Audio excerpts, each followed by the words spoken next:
Hello, everyone. Welcome to the Buckeye Huddle postgame live show. I'm Mark Givler. Got Devin Radcliffe with us here. Wow. I'm still trying to process what we just watched. I have a lot of thoughts. Some of them are, going to take me a minute to sort of figure out in my head and put them into words. But ugly game. Buckeyes lose 14-3 to Missouri in the Cotton Bowl. End the season with 2 straight losses. There's going to be a lot of questions this offseason.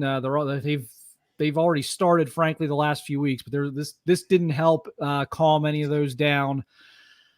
Devin, let's try and find a place to start here. How surprised were you by the performance we saw tonight? Man, I'll tell you, it was surprising. You've had however many weeks to prepare for a bowl game. You knew you're going to have a sophomore and a true freshman as your quarterbacks, and I'll start with that. And how much more offense became limited. You could make that argument, but at the end of the day, you still knew who you had in that quarterback room, and they should be prepared to run the offense you want to run in the bowl game. They talked about it during the broadcast that you really had to shrink the playbook. Well, it's your bowl game playbook. How do you not have the backup quarterback ready to execute is one of my first questions. Second thing, I'm gonna steal your thunder a little bit. Yeah, big questions about offensive line. I felt like I think the consensus was they made strides throughout the season, and by the end of the year we're playing pretty well. So to see that catastrophic fall off was a bit alarming. So, and then, for that, and then, the Wildcat stuff didn't really ever get going. I will give Coach Day credit for trying to get the hands on the ball at Henderson right away. And he threw a double reverse shot play. So there again, there's something we typically don't see from Ryan Day. So he had the attention to run some stuff you typically don't see, but big picture, you got to question how they went in the bowl game with their preparation going to this bowl game, because what they put on the field, I'll be ugly about it, just did not look like they prepared very well for this bowl game. Yeah, I was surprised in the sense that there seemed to be a lot of buy-in for this game. Like the only guy who opted out was Marvin Harrison Jr., which made a ton of sense. But Trey Henderson's in, Ibuka's in, all the defensive guys who are healthy are in. So just even with that, you would have thought, a better performance. But then I kind of had to remind myself, well, all the offensive linemen didn't really have a choice but to opt in. And that was really the weakest point today. I mean, I can't be too critical of the quarterbacks. Their offensive line, I don't think gave them much of a chance tonight. The play calling to me was all over the map. They tried all the east-west outside zone stuff, got absolutely blown up.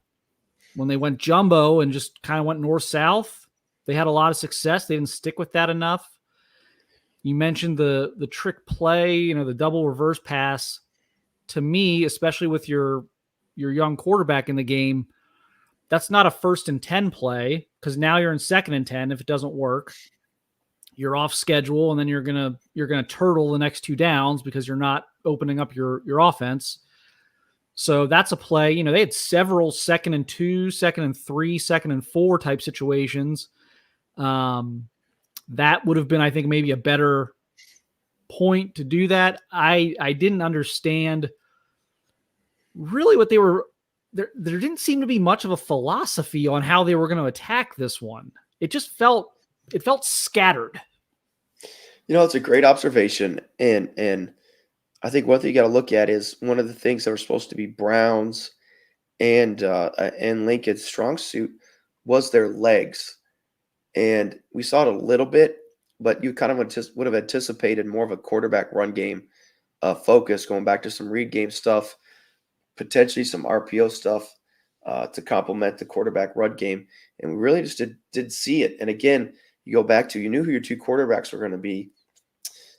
So build the game plan to their strengths if they're not else other to put together competitive offensive game plan. So I think you made a great observation of it was just a little bit all over the place. They ran I'll call them the trestle series when they went under center and jumbo sets and ran it 3 or 4 times in the first half. And especially after Brown went out, almost anticipated, hey, let's go back to this because we got a bunch of yards out of it. I think one of the big plays in the game was Henderson running into the back of Mbuka. If he's able to get to the sideline a little quicker and bend it, he probably scores. Or if not, gets him down in the red zone because he had nothing but green grass and airing opportunity in front of him once he broke past Emeka. So that definitely could change the complexion of the game. But again, I think you made a great observation. It was just really was scattering all over the place in terms of what they're trying to accomplish on offense tonight. Once we saw that jumbo package where they bring in Caden McDonald, and I thought they would ride that, especially when Keenholz came in. He's a guy who can operate under center. I thought a lot of their best stuff, best is kind of funny word to use here, I guess, but I thought a lot of their best stuff with Lincoln was off play action. I thought they really could have just settled in and sort of trestle balled their way to this one, and they didn't really do that. They'd get off schedule with a trick play, or they'd try, wide receiver screen that didn't work anytime they tried it. The offensive line was awful. I mean, that was, you want to talk about looking worse than you have all year. I mean, and I've been critical of the offensive line for a good chunk of the year, but nothing that bad was put on film the first 12 games. That was shockingly bad. So I don't know where you start now if you're Ryan Day, because you have a lot of questions to answer, and the questions that were kind of surrounding your program coming into this game are only going to be amplified now. The special teams again, just like even the special teams, 3 penalties on your punt team. You're catching the ball at the 5. You're getting a delay of game penalty on 4th and 12. It's 4th and 12 from your own 20 at the beginning of the game. You didn't think the punt team was going to come out. There was confusion there on, it took you a while to get lined up on 4th and 12, the punt team. The special teams was again terrible in a game where, hey, look, your offensive line's playing horribly. You got a really tough situation at quarterback right now. Your defense played lights out for 3 quarters. One special teams play maybe could have turned that for you, or a kick return, a punt block. They had them pinned deep the one time early in the game. They didn't try and block the punt. They played punt safe. Jaden Ballard, fair catch at his own 45. Missouri pretty much out of danger. Just a bizarre game where I think, again, all of the criticisms of the program over the last however many months, it's one of those games where if you criticized anything this year about Ohio State, you're feeling validated tonight, no matter what it was. If you were an offensive line hater, if you were a Ryan Day play calling hater, if you were anything, special teams, Parker Fleming hater, anything that drove you nuts this year drove you nuts tonight. It was unbelievable. No, that's a great way to put it. And I'll go for, this is going to be an unpopular take, but again, we saw the dominant performance from the Ohio State defense in the first half. And then once again, here we are in a big game of the team of, it was a 7-9 game or whatever their rankings were. So 2 evenly matched teams, at least ranking wise. And you see the Ohio State defense get worn out again in the second half and give up 14 in the fourth quarter.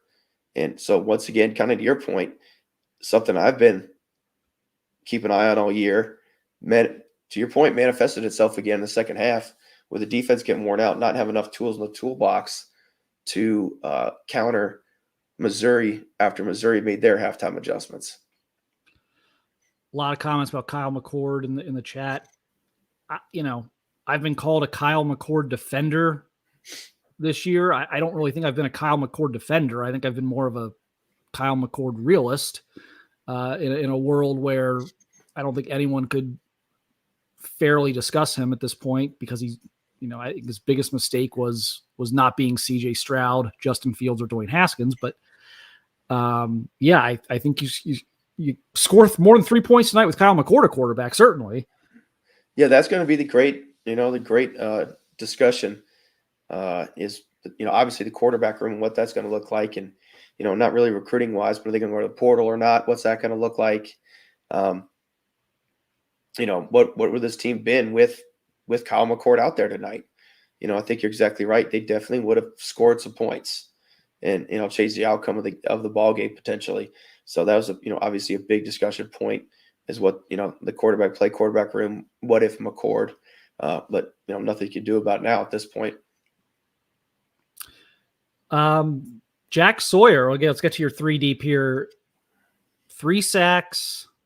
I've been talking about that the last couple of weeks on the site, on the message board, as we've kind of gotten into the weeds of who's coming back next year. There's been a lot of people even who have said, look, we don't care if any of these guys on the defensive line come back. They're not as productive as they should be. But I've kind of been a Jack Sawyer defender.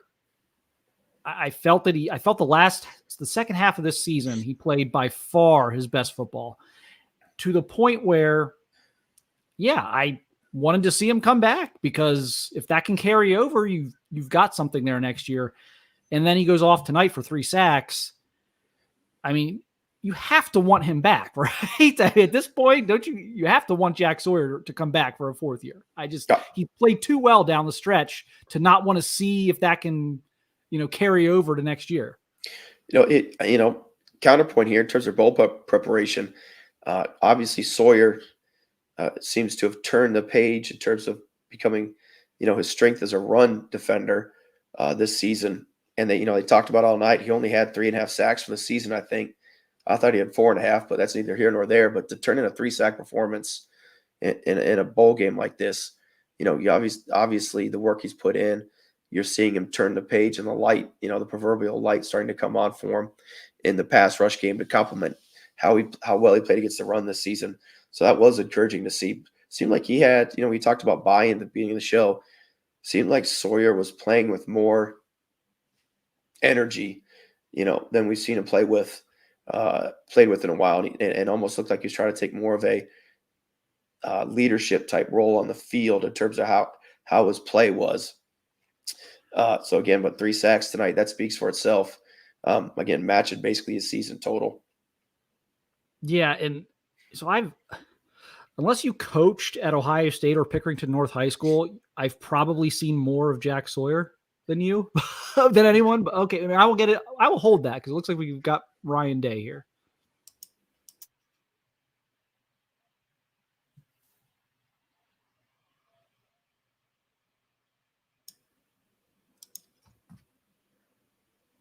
Maybe.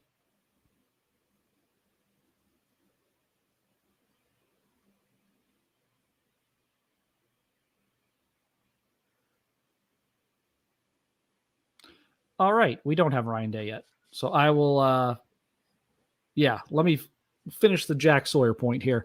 I've seen a lot of Jack Sawyer since his freshman year of high school at Pickerington North, and I agree with your assessment of him. He has played with more fire the last few weeks, the last few games, than I've seen him play with. But I've also watched him in several interviews, and something switched with him like October, November. Something, I don't know what. I don't know if it was him kind of taking a look at his career and saying, this isn't good enough, I need to be better, and just kind of internalizing and just making that leap of whatever leap he needed to make, or what it was. But that was evident to me watching him the last couple months of the season, and it certainly carried over tonight. As we still try and get Ryan Day here. I will say this is tonight. If you want to take anything positive away from the game tonight, it is Jack Sawyer. For the first time in his Ohio State career, I think you could see that what made him a 5-star recruit, number 2 defensive end prospect when he was coming out of high school. You saw him make that jump tonight with the presence he made for the defense. And it wasn't just 3 sacks, also affecting the quarterback. I mean, we saw early in the game that first big grounding penalty. You saw 33, had 44, basically, meet at the quarterback and force him to throw, just get rid of the ball to survive, and obviously led to the grounding penalty. So not just getting the quarterback, getting him on the ground, but creating more and more pressure, especially we saw really tonight, more or less 4-down pass rush, in pass situations. So to have a guy take that leap allows you to live more in that 4-down world in pressure situations and not have to worry about bringing pressure. I'll go back and compare it to Chase Young. That's how you're able to do it when you have a cat like Chase Young, is you don't need to bring that extra pressure. So see Sawyer make that leap tonight. That is something to be excited about. If you're trying to find anything to be excited about from tonight, it is Jack Sawyer. And sorry about the technical difficulties there. So just kind of full disclosure, ESPN is in charge in the bowl game, are not allowing to actual live stream. So we're actually trying to play through YouTube their stream, because they're not allowing media to live stream it. So it's not our usual setup. So long story short, we will get the day presser uploaded. We'll be able to do that. We'll be able to upload it later. So it will be on the YouTube channel if you want to hear Ryan Day's comments. Back to the defense for a minute. Again, I thought defensive line played great tonight. Defense as a whole, secondary, I thought played very well again. They still, and I'm just going to beat the dead horse because why not? I think there's a lot of dead horses being beaten tonight. You've got Von Miller / TJ Watt playing safety for you right now with Sonny Styles. I don't get it. I don't understand it. And if they don't figure that out, and soon, like by February, we're going to be watching him in the NFL in 2 years, like we're watching Baron Browning right now, wondering why he wasn't as good at Ohio State as he is in the NFL. You see the criticism online of Styles about open field tackles. And I saw another coming comment down 15 yards trying to make a tackle. He should be playing at the line of scrimmage. He's a 6'4", I think, 235 pound. Yes. He's the same size as the number 3 draft pick in this past year's draft, Anderson Jr. out of Alabama. I mean, Styles is as big as he is, and that's an NFL defensive end. So you're really asking a lot of this guy to really play 2 levels, arguably out of position from where his body should be. And again, to your point, this is something they need to get figured out, because he is a very unique type talent on a program that collects unique, rare athletes. He's even rare amongst the rare. So again, to see him back there playing at a position, that is definitely something they've got to have an answer for. And I'll tie it back and connect it to my bowl preparation. You had another 15 practices to find a potential another safety to play that spot. But again, they chose to stick with Styles. I'll tell you one thing we saw in terms of answers, bowl prep answers for the defense. How much of that boundary safety blitz did we see tonight that they lived in against Rutgers? And, it seems like they forgot all about that. That was something I was hoping to see when Mizzou started to hit the boundary stretch and Ohio State couldn't get stop that play. I thought maybe you'd see potential run through, bring Styles through untouched, try to create a negative play. But again, that was an answer we didn't see tonight from the defense when they needed it. Yeah, and just the size thing with Sonny is just not – it would take you a month to put 10 pounds on Sonny Styles of good weight. It might take you a week. It might take you a week. He is thin at 235. You could have him at 245, 250 by the time spring football starts. and he could lose 2 steps and would still be a plus athlete as an edge rusher. So this whole excuse making about why he's not an edge is because reasons. I mean, there's no good reason for it. It was obvious when he was in high school he wasn't a safety.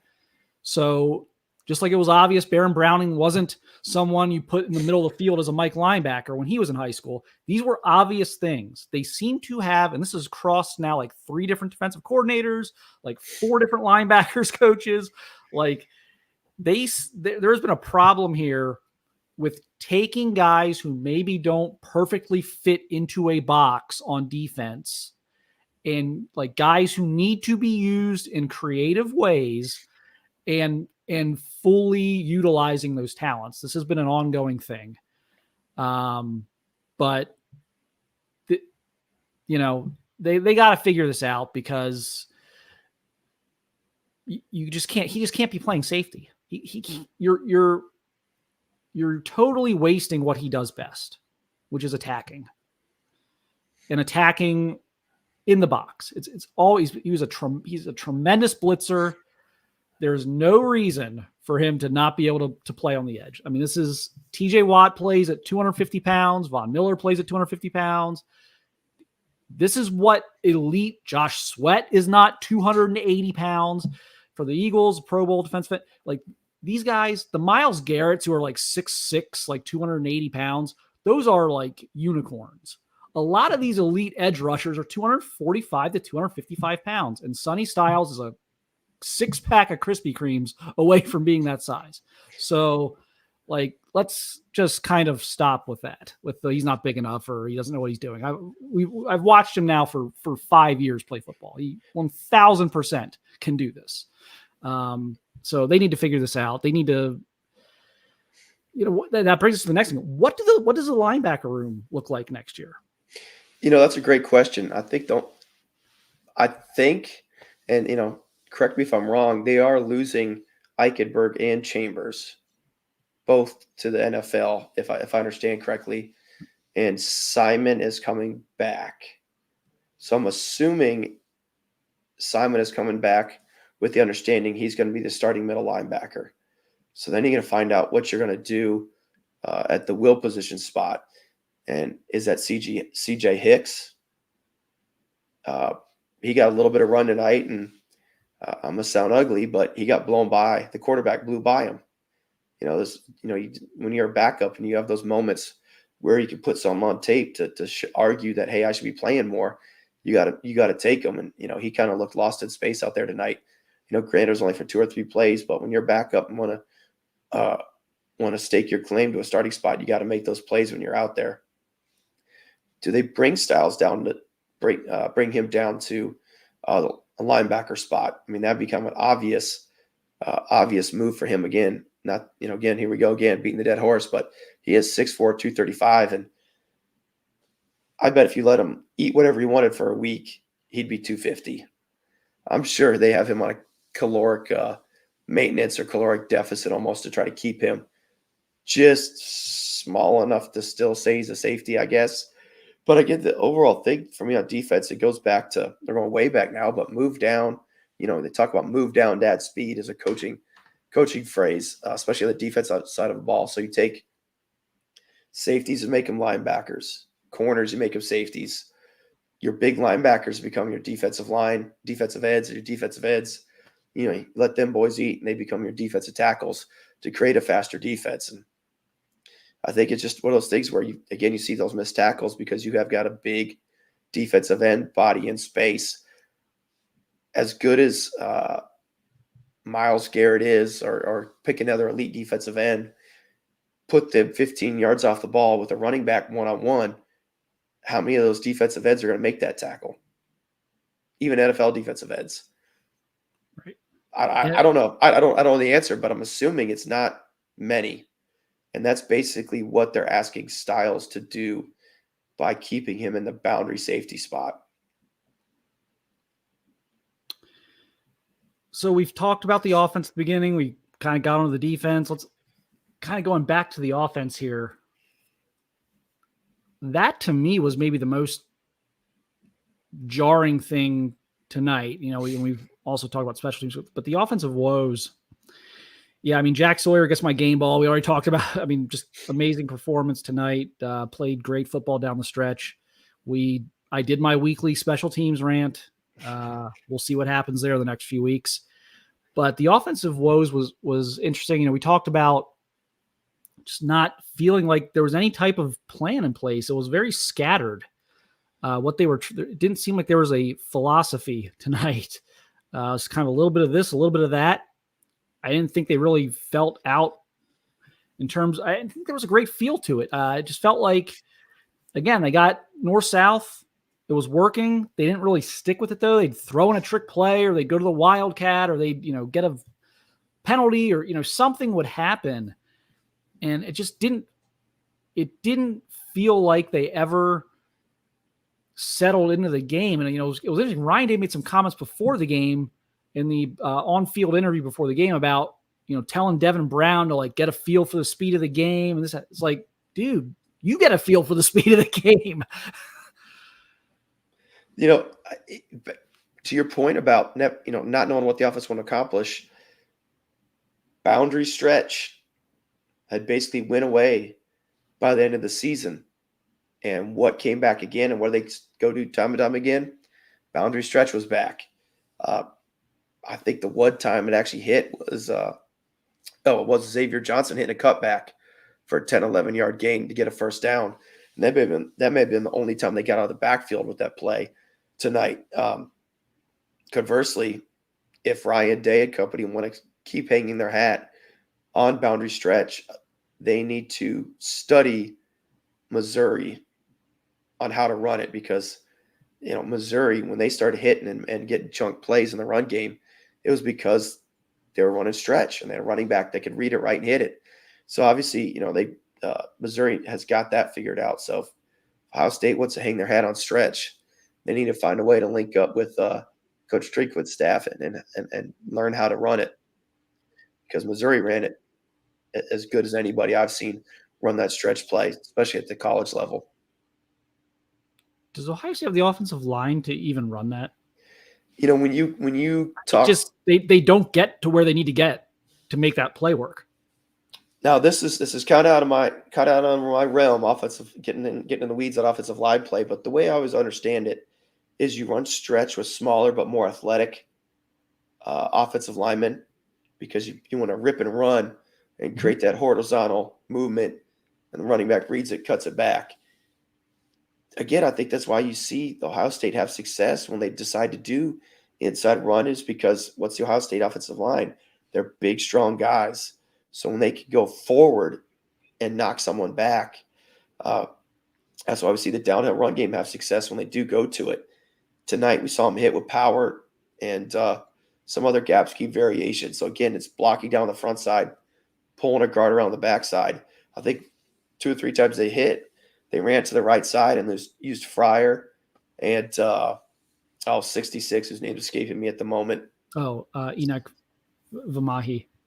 That another name I would butcher, so I'll just stick to number 66. We'll make you do it. Add it to the list, but they just absolutely buried Missouri's line. You have Jackson pull around, lead, an athletic guard, and again, you hit a big play downhill run. I've always held the position that Henderson is a trestle style back, where he's a downhill, bang, bend, bounce type runner instead of a cutback guy. And I think that's why he had success when they went to that under center Jim Tressel offense, is because he could see it better and he could hit it downhill better, where he could, hit it, bend it, or bounce it. Went to stretch, he looked like not the same caliber of back when he had to run sideways and make that drastic cut to redirect and make the offensive line right on the stretch play. And that brings me to kind of my next thing that I wasn't even going to talk about. I was going to talk about the quarterbacks with this, but I think this can be applied to Trevion Henderson as well. I don't know that they've got a great grasp on what the strengths of their offensive skill guys are. Trevion Henderson has somehow developed this reputation as a scat back. I've always felt he's been more successful running north and south, taking a lot of the decision making out of the play.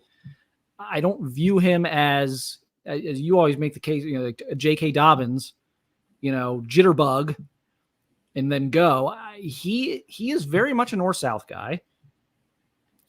I don't know when we started labeling Devin Brown a dual threat.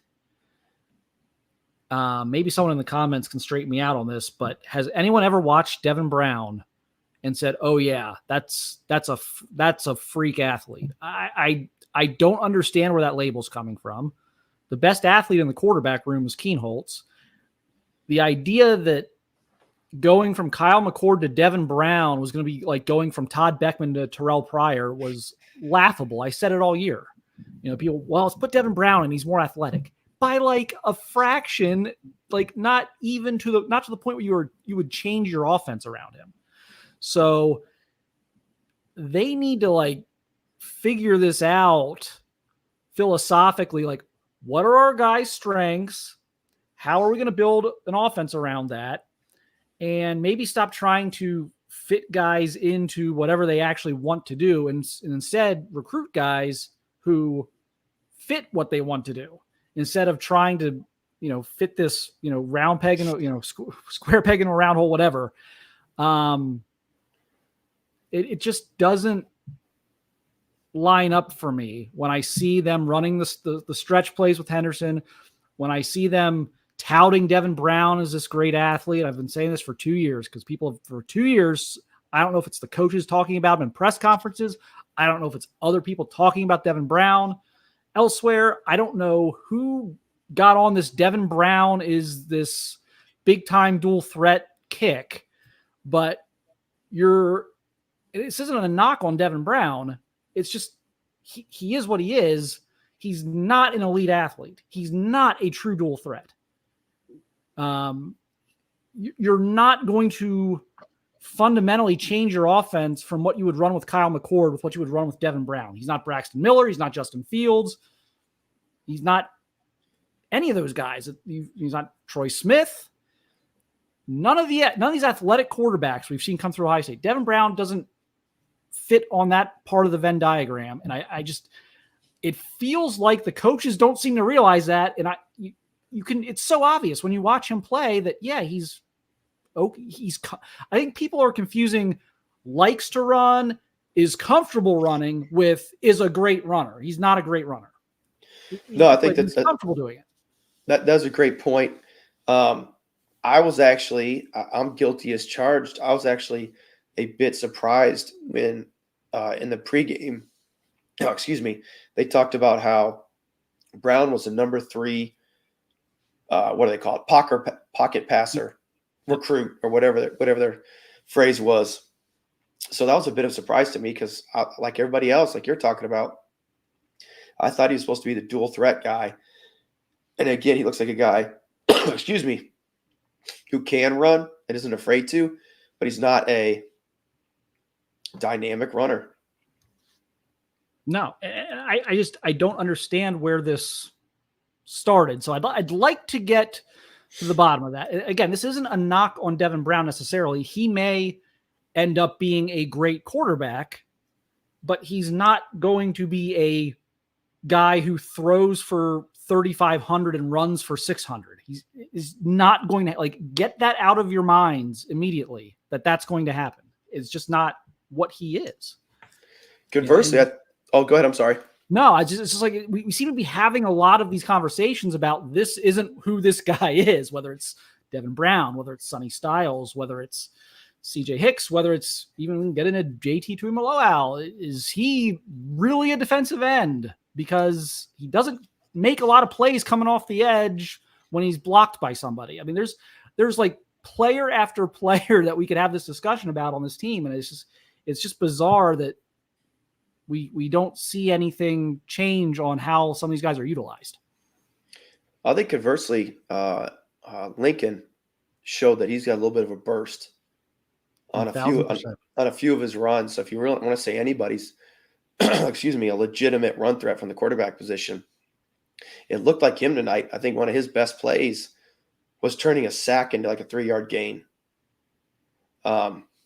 just showing some escapability to get up out of the pocket, turn a disaster into a positive play. So that was, a small positive we did see from him tonight. And again, to your point though, what is this team best at? What do you want the team to be best at? And if Ohio State fans aren't mad enough as it is, I'll go ahead and throw this out there just to really put them over the edge tonight. I think that's what Coach Harbaugh and Michigan has done the past 3-4 years, is they figured out what they're going to be, and they've gone and found kids that are going to be the best at what they want them to be. Instead of necessarily just collecting a huge talent pool, they're more specific and targeted with how we're going to, with kids that fit into what they want to do, especially on the offensive side of the ball. I don't think there's any question. I think the biggest difference between Ohio State and Michigan right now certainly is not talent. It is Michigan has an identity and knows exactly what it is, and Ohio State is still seemingly not sure of which direction they want to go, or hasn't been able to recruit the right fits, which brings you to the transfer portal, which Michigan's utilized quite a bit. Ohio State had 2 former Ohio offensive linemen who started at other programs this year enter the portal. Zeke Correll was a guy they lost out on to Notre Dame, had a really good career at Notre Dame, center guard. Ohio State kicked the tires early, didn't really go in on that one, goes to NC State, that's fine. Carter Smith, never offered him in high school, but gave him a close look. Stud passed. Smith goes to Indiana, starts as a freshman, can play tackle or guard. Again, gets in the portal. Ohio State poked around a little bit, didn't offer, didn't go in for it. He ends up back at Indiana. That I don't know why, but he ends up back at Indiana. So you've missed 2 opportunities now. Chase Basantis was the one guy they did go in on, ends up back at Texas A&M. A lot of rumors that was about an NIL deal where he didn't read the fine print, and if he would have left the state of Texas, that he would have lost out on some money or owed some money back, whatever. Fine, whatever. But so that's 3 guys that have been in the portal that might have been able to help you. Like, this is my long-winded way of saying, like, you can't run this back with the same 5, right? Like all 5 linemen say, hey, we're coming back. No one's going to the NFL. Ha, ha, ha. We're not entering the transfer portal. We want to come back. You're not just saying, oh, okay, and you're all going to start. Like, Enoch, you're going to start right guard. We're going to keep the same tackles. Carson's back at center. Like, Donovan, you're at left guard again for sure. Like, we're not doing that again, are we? Like they have to go to the portal, if nothing else, to push the competition. Or can they just run it back and hope on development and improvement? I'll meet you in the middle. I think if you can find a sure thing starter, especially a tackle spot, you got to go get them, whoever that is. I think that would be a no-brainer. But again, this offseason, let's say you've got the same starting 5. Okay, what are they best at? And let's make that our offense. Because you saw tonight, you could have all the great pass concepts you want, but if you can't stop the defense from getting in the backfield, to sound very oversimplistic about it, but at the end of the game, that's really what it comes down to. Then it's all for naught. You've got the same issues manifest itself again. So figure out what those guys could do and do well the best as a unit, and hang your hat on that and build your offense around what your offensive line does best. I'll obviously say that, it's more gap scheme where you block down, kick out, pull around, and some inside zone. Urban Meyer's favorite, so that these big old strong kids they recruit can knock somebody back off the ball instead of, again, turning and running sideways and hoping the running back can make the cut and make them right. So that's what I think you got to start with is, hey, you know what? This is our room. This is who we got. What do they do best? And let's build on that instead of trying to fit them to what you like best as a coach. What do your players do the best, and do that? Which I think solves the running game. I think everything you just said solves the running game. I really do. But boy, the pass pro, I don't know how you fix that by just running it back. with the same guys. And that was a big problem tonight. I think people blamed a lot on McCord. Well, McCord holds the ball too long. McCord's a statue. Well, you saw tonight, maybe it wasn't so much who was behind center as it was who's blocking. And, I don't know how you fix those issues. I know you could, if you could find a tackle, you could kick Fryer inside. You could play right guard. That alone might be enough, but where's the tackle coming from? I mean, there's a shortage on bodies like that.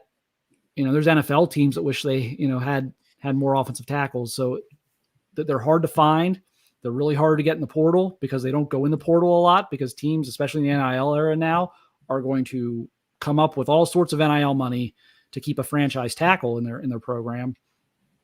So they've got some recruiting issues on the offensive line that have started to really come to light. I say this every year at signing day because people freak out about, well, they didn't do this or they did this, and that's going to mean all this stuff on the field in 6 months. Well, no, it's not. It's going to affect you either positively or negatively in like 24 to 36 months. That's when you feel it. And so they're feeling it right now. They missed on that run of Ohio guys they missed on. They weren't bringing in a lot of big name out of state guys. Justin Fry didn't have a great first class. He's got some guys I think can develop, but you can't be relying on true freshmen here. So no one's going to come in and save the day next year. That's not, that's a true freshman. None of these freshmen are going to come in and save the day for you next year. So you got to figure this out. And so maybe some of the second year guys next year, guys who were freshmen this year, or Luke Montgomery. Can Luke Montgomery come in and save this thing next year? Maybe. I like Luke quite a bit. Loved him in high school. Heard nothing but good things about him, but you were getting your teeth kicked in up front tonight, and I didn't see him come in the game and get a shot. So is that going to change in 3 or 4 months? We'll see. I'll throw this out there just for sake of conversation.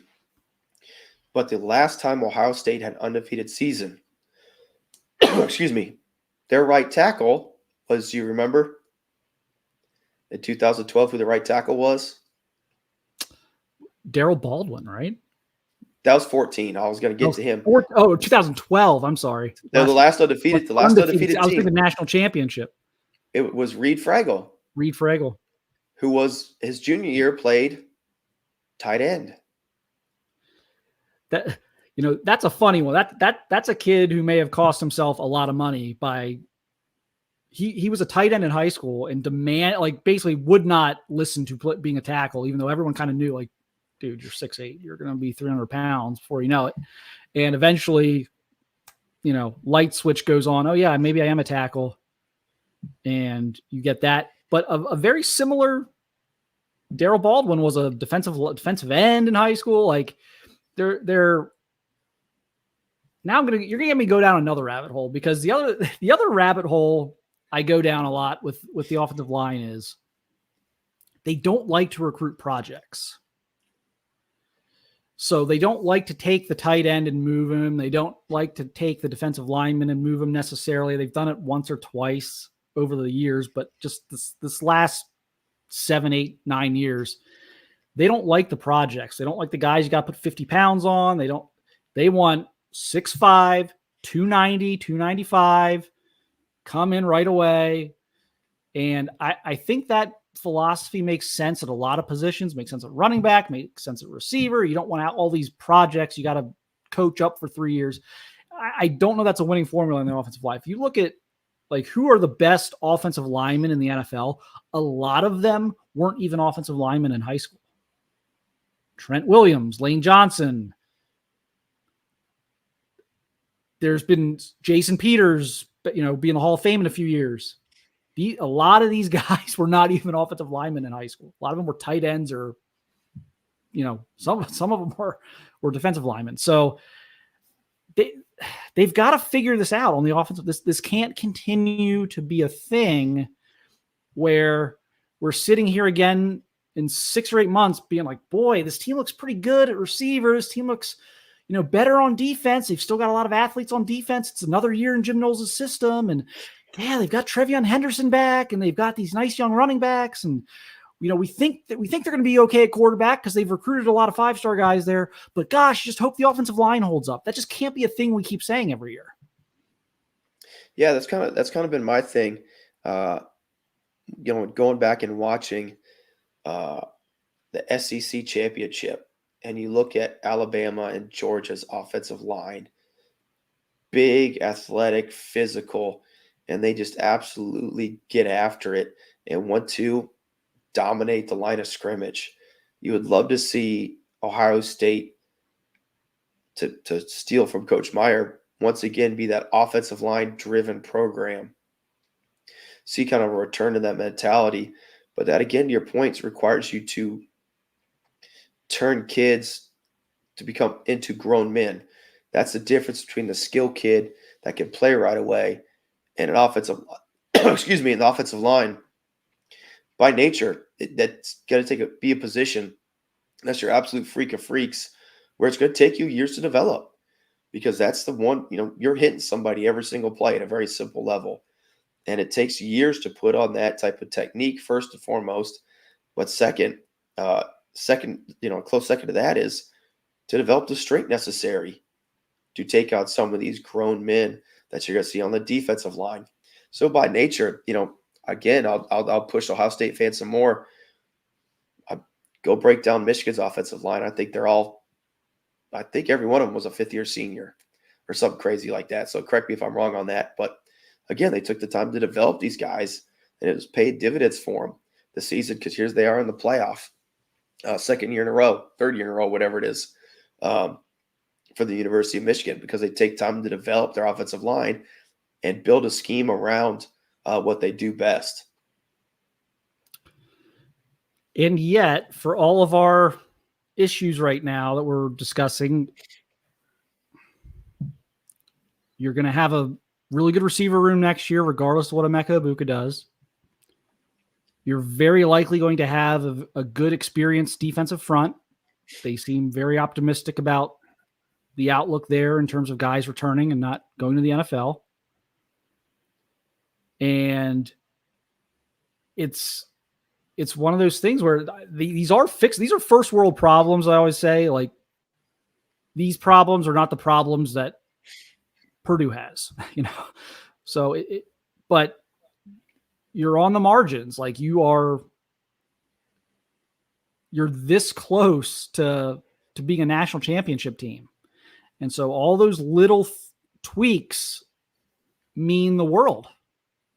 It's life and death when you're talking about the top 5 or 6 programs in the country. So, like, this is all stuff that you can solve, but you got to solve it. You can't be afraid to try to solve it, is kind of what I'm getting. You have to actually take the leap and, make a change where it needs to be made, try something new where you failed a couple of years in a row. Or we're going to be having the same discussions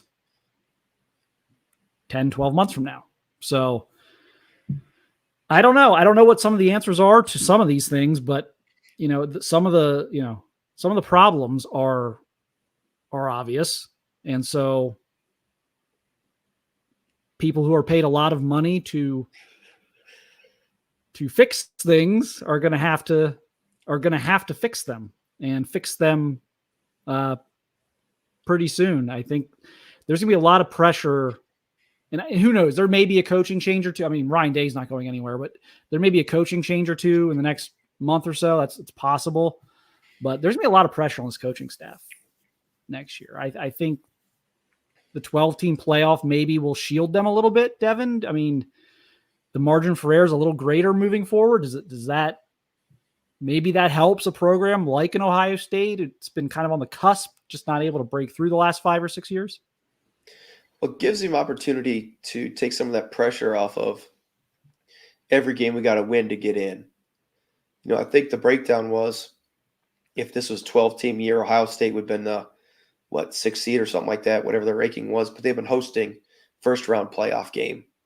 Mm-hmm. So it allows the opportunity to, I don't want to use the word tinker, but see what works the best for you for the long haul of the season, instead of necessarily making sure we got to win this game so we don't get it knocked out of the 4-team playoff.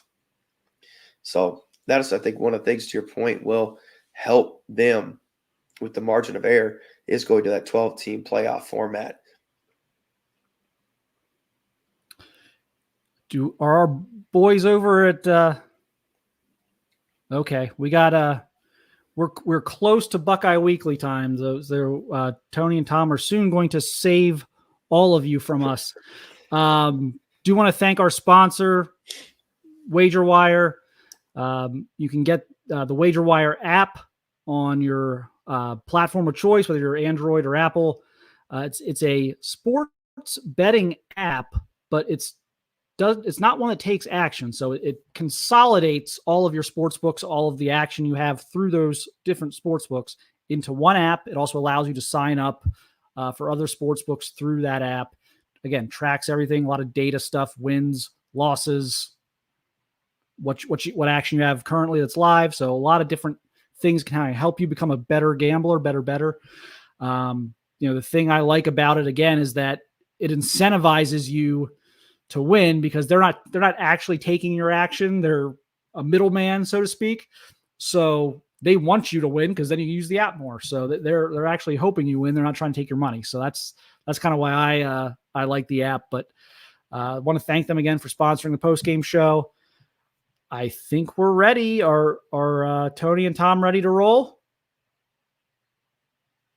Yes, they are. All right, take it away. Thank you, Mark. Thank you, Devin, for getting us to this point. Welcome, everybody, to the Buckeye Weekly Podcast. I'm Tony Gerdeman, here as always with Tom. How's it going? I was trying to remember, Tony, how many Ohio State football games I've watched over the last 30 or so years. Mm-hmm. The answer is many. The question on how many Ohio State football games I've watched, like that particular Ohio State football game, is thankfully and mercifully, I believe, one. Watching this, it was very similar to watching a couple of other bowl games this year where teams were playing quarterbacks that weren't quarterbacks. And it was just like, this felt like a duct tape bailing wire situation.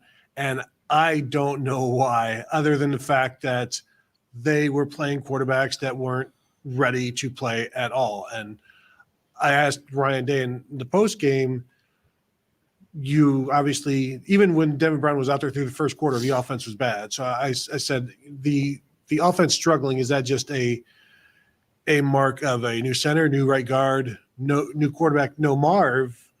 And it goes deeper than that, because your quarterbacks need to be more prepared. He did say Devin Brown, they figured, would have some nerves early on, so they wanted to coax him through that. And then by the time second quarter, third quarter, fourth quarter hits, he's fine. But they didn't get to that point because of the injury. So it just looks like the Devin Brown that we saw had no business being out there, when Day was saying they're just trying to ease him into the action a little bit. Yeah, it was real uninspiring when he was out there. And Kyle McCord had first halves and first quarters like that. And when Kyle McCord had first halves and first quarters like that, you had people saying, well, why aren't they playing Devin Brown? And it's like, well, because it looks the same and maybe worse.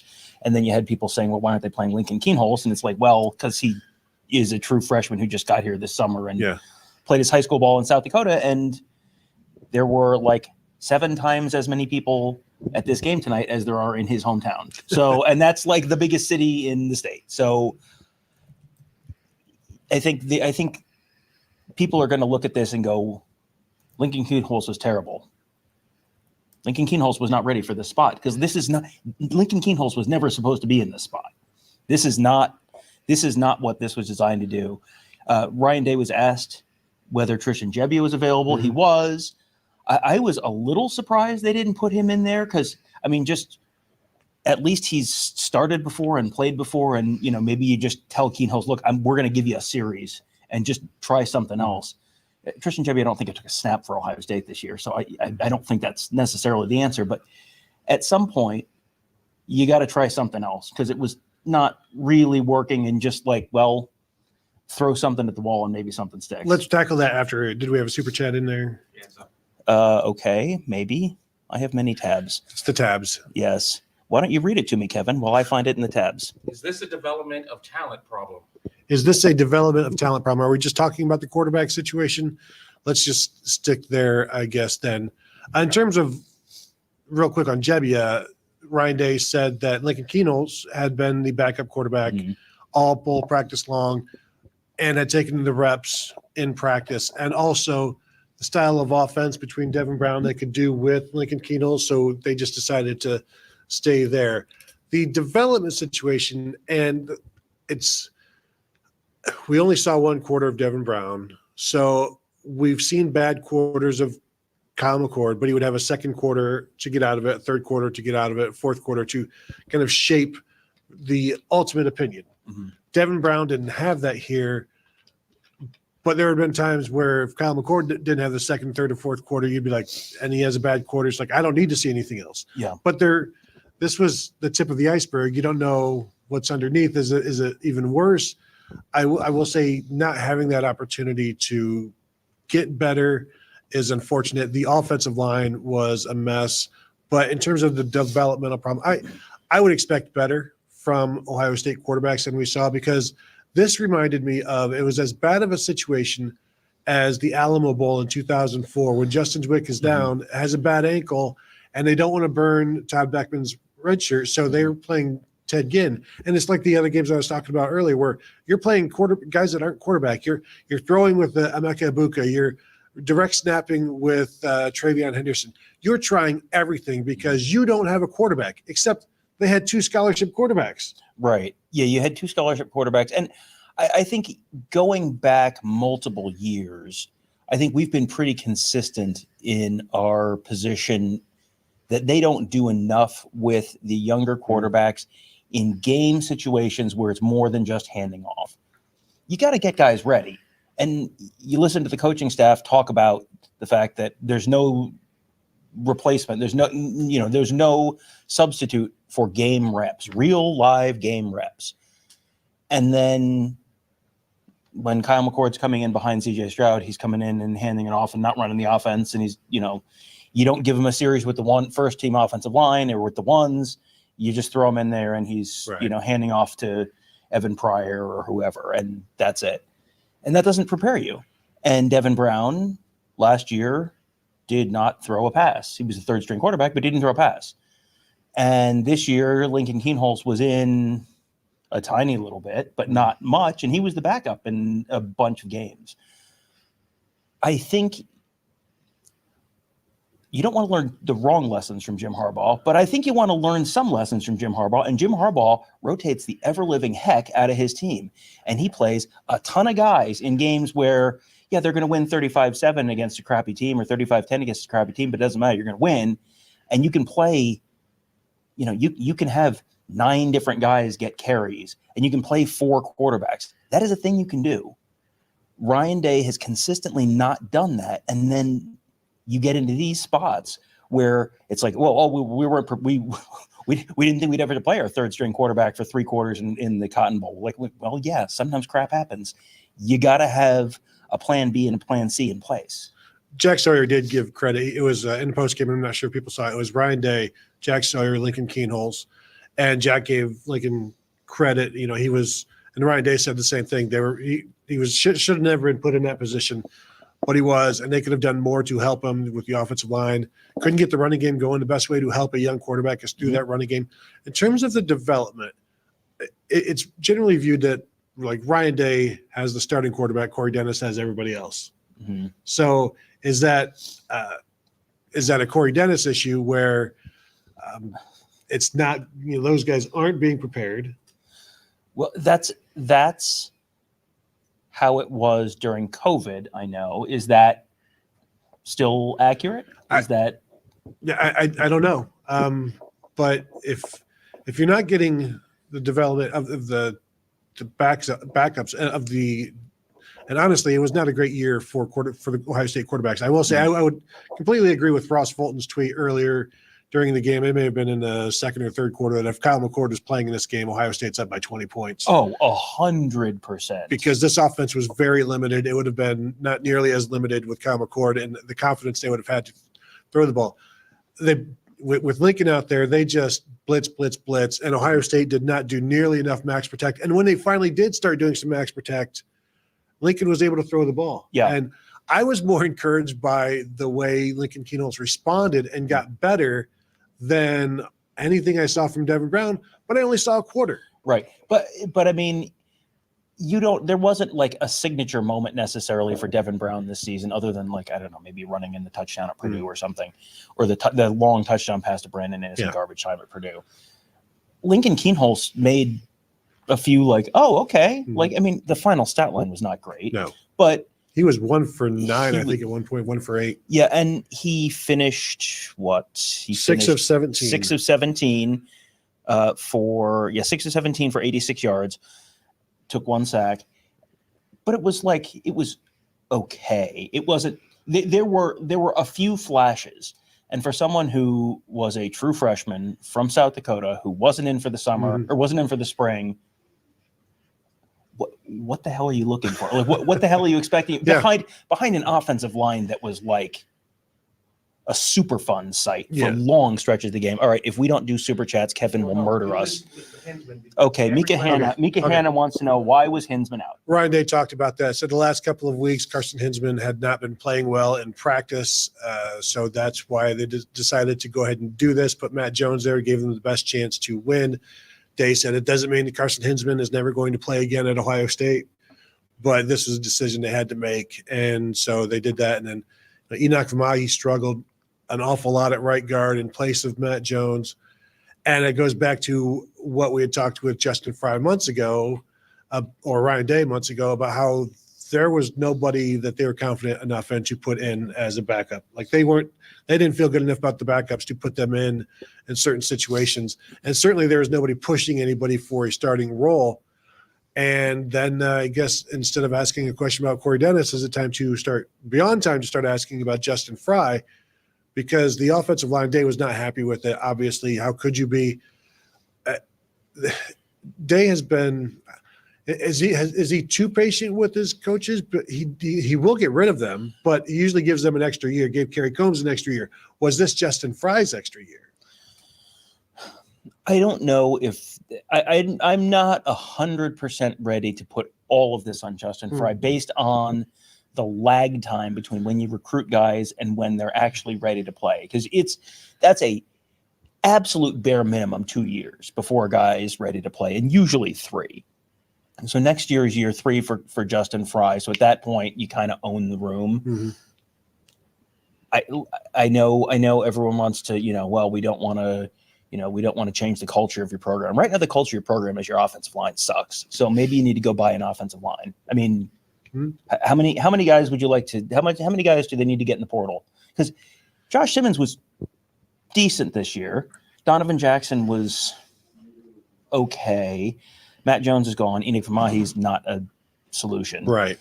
Josh Fryer probably fits in there somewhere next year. But I mean, you gotta fill 2 other slots. Even if you assume the other 3 guys are back and you're just going to pencil them in, you got to fill at least 2 more slots. Maybe Luke Montgomery's one. Maybe. Who maybe? I mean, Carson Hinsman wasn't great this year. Maybe he can you rely 100% on Carson Hinsman right now? I don't know that I think you can. Maybe he'll work out fine, but I don't think you can live with another year of maybe on the offensive line. Well, and he obviously needs to be much better next year, and he should be. Right. But this was an interesting turn of events for sure. Yeah. Big Nick says absolutely pathetic. Hey, we're just doing our best here. We're trying. We're here for the people to just lash out like that at us. Ridiculous. FDR is great. Says Ohio State has difficulty against multiple athletic quarterbacks. What can be done to change the defense? How much of this? I mean, Brady Cook was fine. Brady Cook made some plays with his legs. We told you on a bunch of pregame shows, like Brady Cook's going to pick up some first downs with his legs, and he was good. 19 carries, 102 yards. Missouri averaged 3.8 yards per carry. Yeah. I mean, that's not Sorry. He Yeah, finished with 66 yards rushing because of 36 on sacked sacks. 6 times, so like 13 for 102. If you're without giving up sacks. 3.8 yards per carry, that's not on the defense. The defense gave up 2 long drives at the end of the game. Would you like to guess why? After 3 quarters of shutting out Missouri, they got tired at the end of the game? Well, because they were constantly out on the field because the offense couldn't move the ball. Well, and one of the reasons coaches hate playing against mobile quarterbacks is because they are very tough to defend. Mm-hmm. You can do everything right, and they can still make something happen. It's hard to do everything right and then have an extra guy waiting to bring that quarterback down. Mm-hmm. And you can't just say, well, spy him. You're taking that spy from somewhere who was doing something else. So this is just part of the game. This is what makes mobile quarterbacks so difficult. This is why Urban Meyer loves mobile quarterbacks, because they're tough to defend. They can get you out of trouble. They can make you a better coach than you are. I think everybody said that about JT Barrett. You're supposed to make us better than we are. That sort of thing. Yeah, but JT Barrett was a mobile quarterback, and when JT Barrett was here, everyone was sick of JT Barrett because JT Barrett didn't throw enough or well enough. And it's like, why don't you get a quarterback like Justin Fields who can both throw and run like that? It's like, that would be a great idea. Go down to Target and get a unicorn. There are not that many Justin Fields out there. There's not even a Justin Fields every single year. And even if there is, there's no guarantee you're the team that's going to get him. Brady Cook threw the ball 18 times. Lincoln Kienholz threw the ball 17 times. It is tough to put this on the defense. They obviously did wear down. Missouri, if you look at Cody Schrader, 29 carries, 128 yards, long of 11. Yeah. That is, 4.4 yards per carry. And so much of that happened in the second half. And I don't know what his fourth quarter numbers are, but I bet they're pretty darn good. If you scroll, and fourth quarter numbers, Schrader was 14 for 68 and a touchdown. So half of his numbers essentially came in the fourth quarter. Yeah. And I think those were there 2 long drives in that quarter. Yeah, it was 95 and 91. Yeah. So, and then 40 on the one that ended the game. I mean, but here's the drives before that. Everyone wants to point to those and go, oh, look, they fell apart again. Right.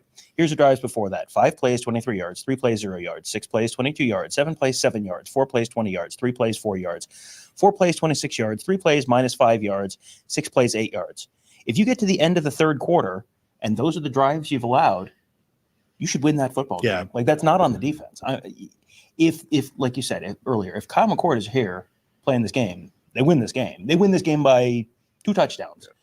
And if your offense isn't doing anything, and there's a certain amount of your offense that's what are you going to do? You have a true freshman quarterback in there. There's a certain amount that's the offensive line. There's also, we'll save the special teams for later. There is actually a third phase of the game. Traditionally there is a third phase. Theoretically. Science has not quite proven it in Ohio, but anyway, Super Chat. We have already done that one. Are we all set? Okay, there yes. we go. David Greenshield says, why doesn't Hayden have a role in his team? Is Dallin Hayden? I mean, I saw him during warm-ups. Did he leave the stadium? No, he came out once, and then there was like a delay of game or a timeout, so he came back out. They called a timeout because for whatever reason. So, no touches for Dallin Hayden, and really he's a good between the tackle runner. So you think maybe this would be a good opportunity for him, but also between the tackles, Ohio State was not good blocking. So you need maybe go with the outside guy being Trevion Henderson, Xavier Johnson. But every time we have ever seen Dallin Hayden, he has been good, essentially. And whenever people with the running game is struggling, I wonder if Dallin Hayden would have helped. I don't think he could ever hurt. Right. I don't. Again, you're down to your third string quarterback who has functionally never taken a meaningful snap in his life. Yeah. It's time to throw the sink at it. Certainly they have practiced with Dallin Hayden and Trevion Henderson in the backfield together. You literally had 2 scholarship running backs. You can't tell me you didn't have something with the 2 of them. Their 2-back set was a whole month with 2 running backs. The 2-back set that they actually used was G. Scott lined up at running back in the shotgun, Xavier Johnson coming on the jet sweep, and G. Scott becoming the blocking back. That was their 2-back set instead of having the 2 backs. I have questions. Well, did we answer the super chat? Yes. That's having to put some of these up because they're not on my. Okay. okay. Yep. Okay. Next, do we have another super chat here? Let's see. If not, I'll put one up. Oh, here we go. All right. Blaine says, "Is it time to fire Ryan Day?" I'm thinking John Cooper 2.0. Missouri is 11-2 this season. Do you know what Ohio State's record is this season? I believe it's 11-2. Should Eli Drinkwitz be fired? Well, no, and I'm not. Okay. Let's preface this with no. It is not time to fire Ryan Day. Missouri being 11-2 is a remarkable season for Missouri. Ohio State being 11-2 is a remarkable season in a bad way for Ohio State. In that this is now 3 years in a row where you have three stated goals as a program. Your stated goals are to beat Michigan, win the Big Ten, and win the national championship. You have guys who are leaving. Marvin Harrison played 3 years at Ohio State and achieved 0 of those goals. It is not time to fire Ryan Day. It is time for Ryan Day to make some difficult choices. I think Ryan Day, Like changing goals? beat Minnesota. Win the Big Ten East. There's no Win- more East. yeah. I mean, if you want to change the goals, that's fine, but you probably need to restructure your contract because you're getting paid.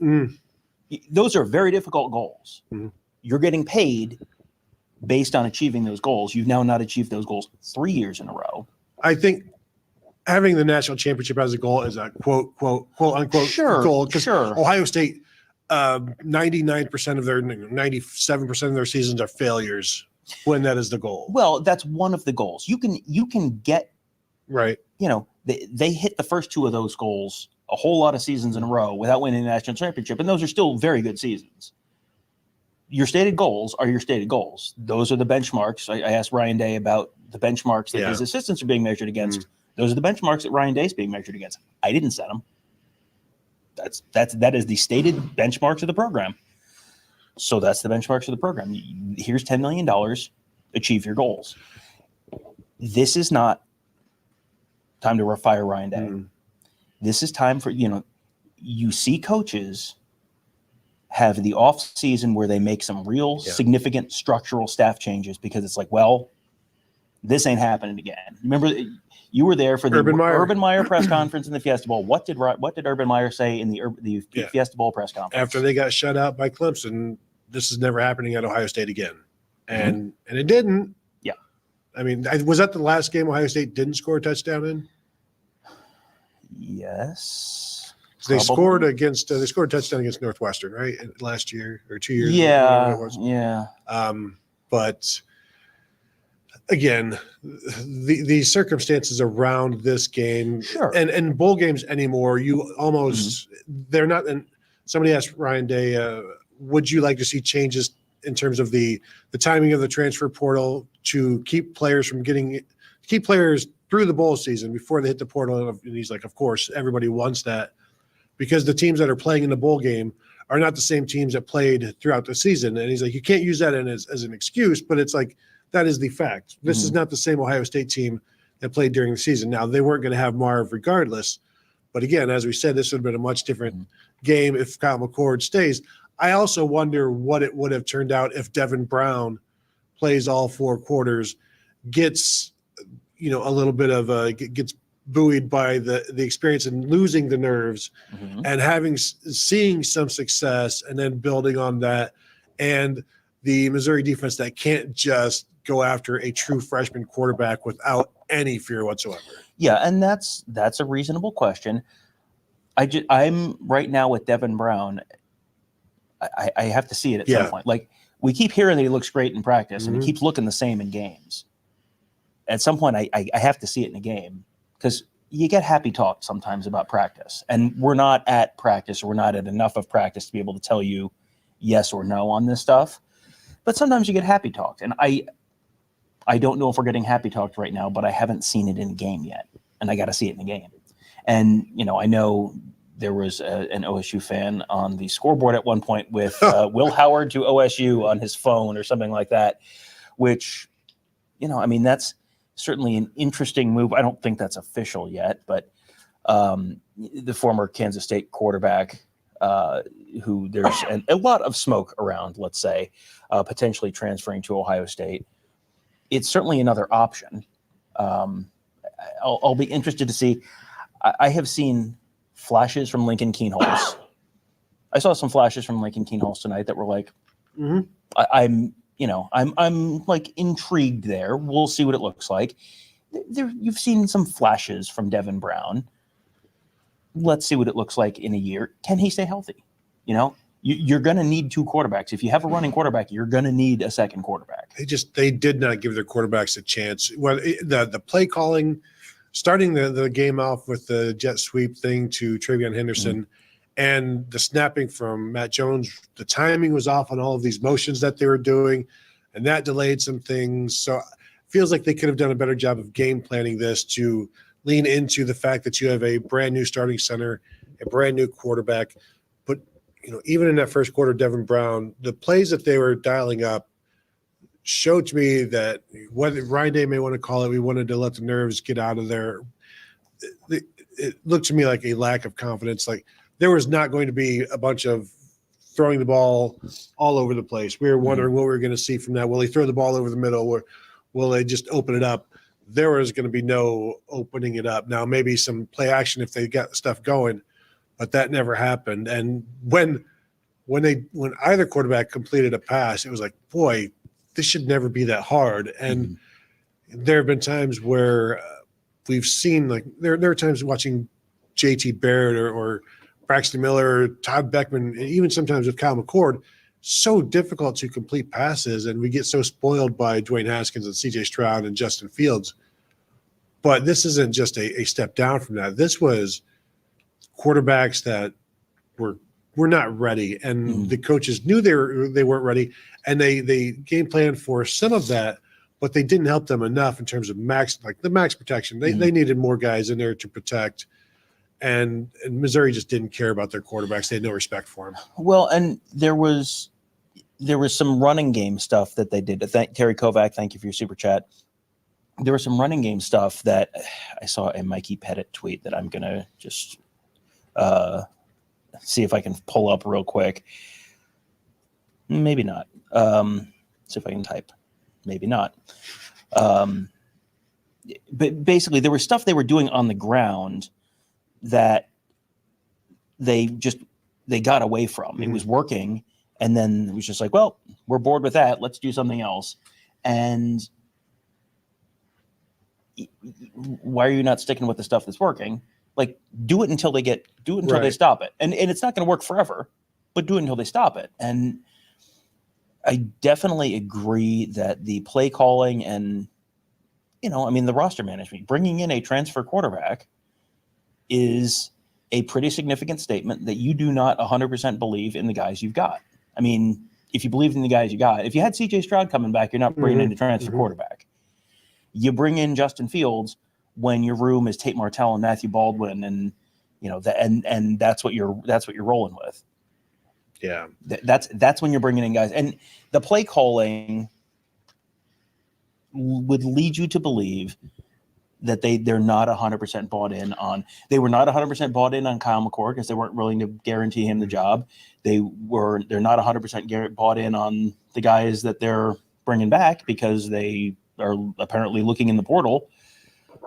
I think there's a lot of uncertainty at the quarterback position. That's not, I don't think that's even the biggest issue with the offense right now, but it's an issue. I don't think they're bought in on their game plan, but it's like, I don't like the fact that my muffler is hanging on by a coat hanger, but it is what it is. I've got to try to get to work, so that's what it is. Super chats, Kevin is saying, I'm sorry. I was just saying. All right. Super chat from Brian Laguerre. Catapult News added to the fact that OSU is the new Iowa. OSU being the new Iowa is one game. It's one game, and it's a third string quarterback. And Catapult News is fake news. And Brian's trying to spread conspiracy theories about Catapult because they have some of their people that work there have gone to Ohio State. Now, did you know some of the people that work there have gone to other universities as well? Big if true. Including Michigan. Did Ryan Day's brother work at Catapult? Well, we're still trying to figure that out. And I wouldn't be surprised if that was the case. Okay. April says, do you believe Carnell Tate will be all everyone says he will be? I don't think. I mean, Carnell Tate, did he even have a catch tonight? I don't know that he did. He had he had 5 targets, 1 catch, 4 yards. Yeah.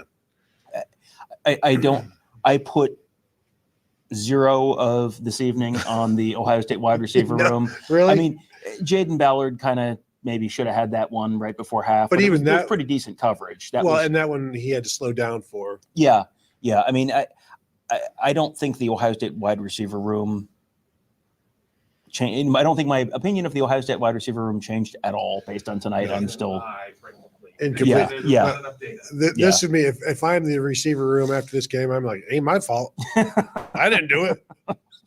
I ran my routes. I did my job. David says he listened to the day's press conference, heard the Jebbia question. Should have Jebbia played over Keenholz due to his experience at Oregon State? And can we fix the offensive line and QB with the portal? If you want to look up the last time Tristan Jebbia played in a game, Tom. Yeah. 1955, according to our researcher from Stats Inc., Kevin New. And the practice reps, as he said, as they said, were going to Devin Brown and Lincoln Keenholz. And the game plan that they had for Devin Brown, they figured that Lincoln Keenholz could go with that as well. I wasn't, I was wondering, like I think a lot of people, would they turn to Jebbia at halftime because it just looked like it was way too much for Lincoln. Mm-hmm. But then he came out in the second half and had some moments. So he's like, okay, all right.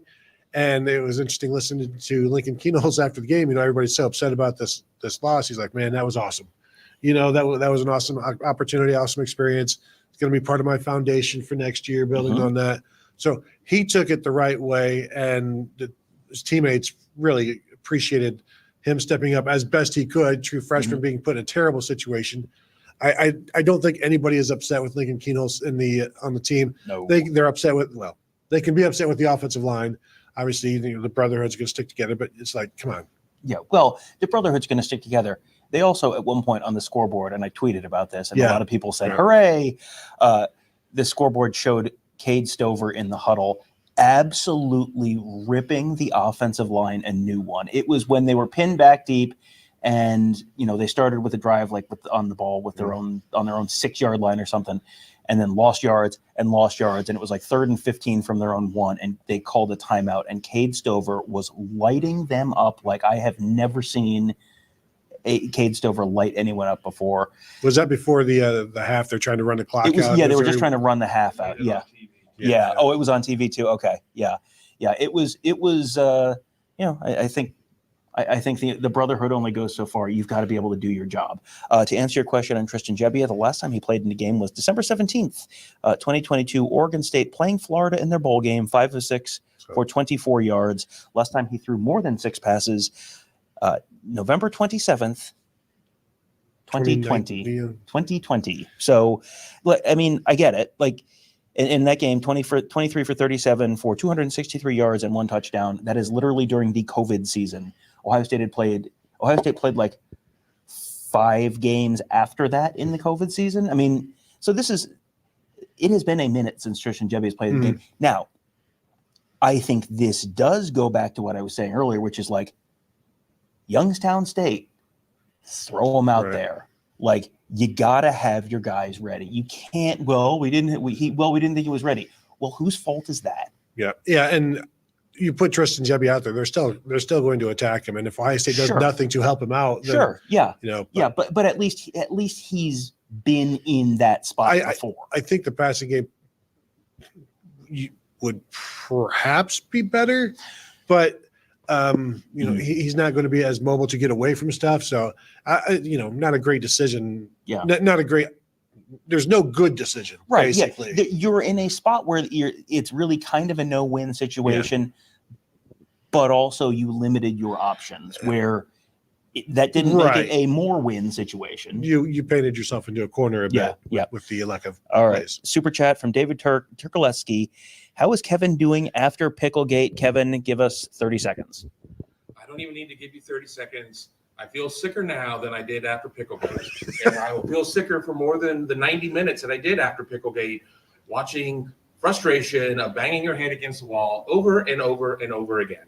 Kevin at one point during the game tweeted, I feel like my eyes ate pickles. I really thought this was an entertaining game because it was so bizarre.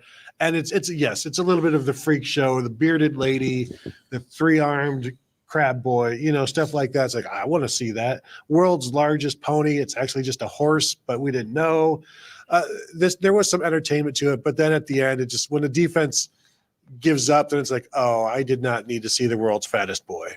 Yeah, it was, you know what it was? I'm just scrolling back at my timeline, how far, not very far back. I mean, like a day or two, I tweeted about the 2008 Sun Bowl. There was an article about the 2008 Sun Bowl that was. I just see a lot of pickles on your. There's a lot of pickles on my timeline, as it turns out.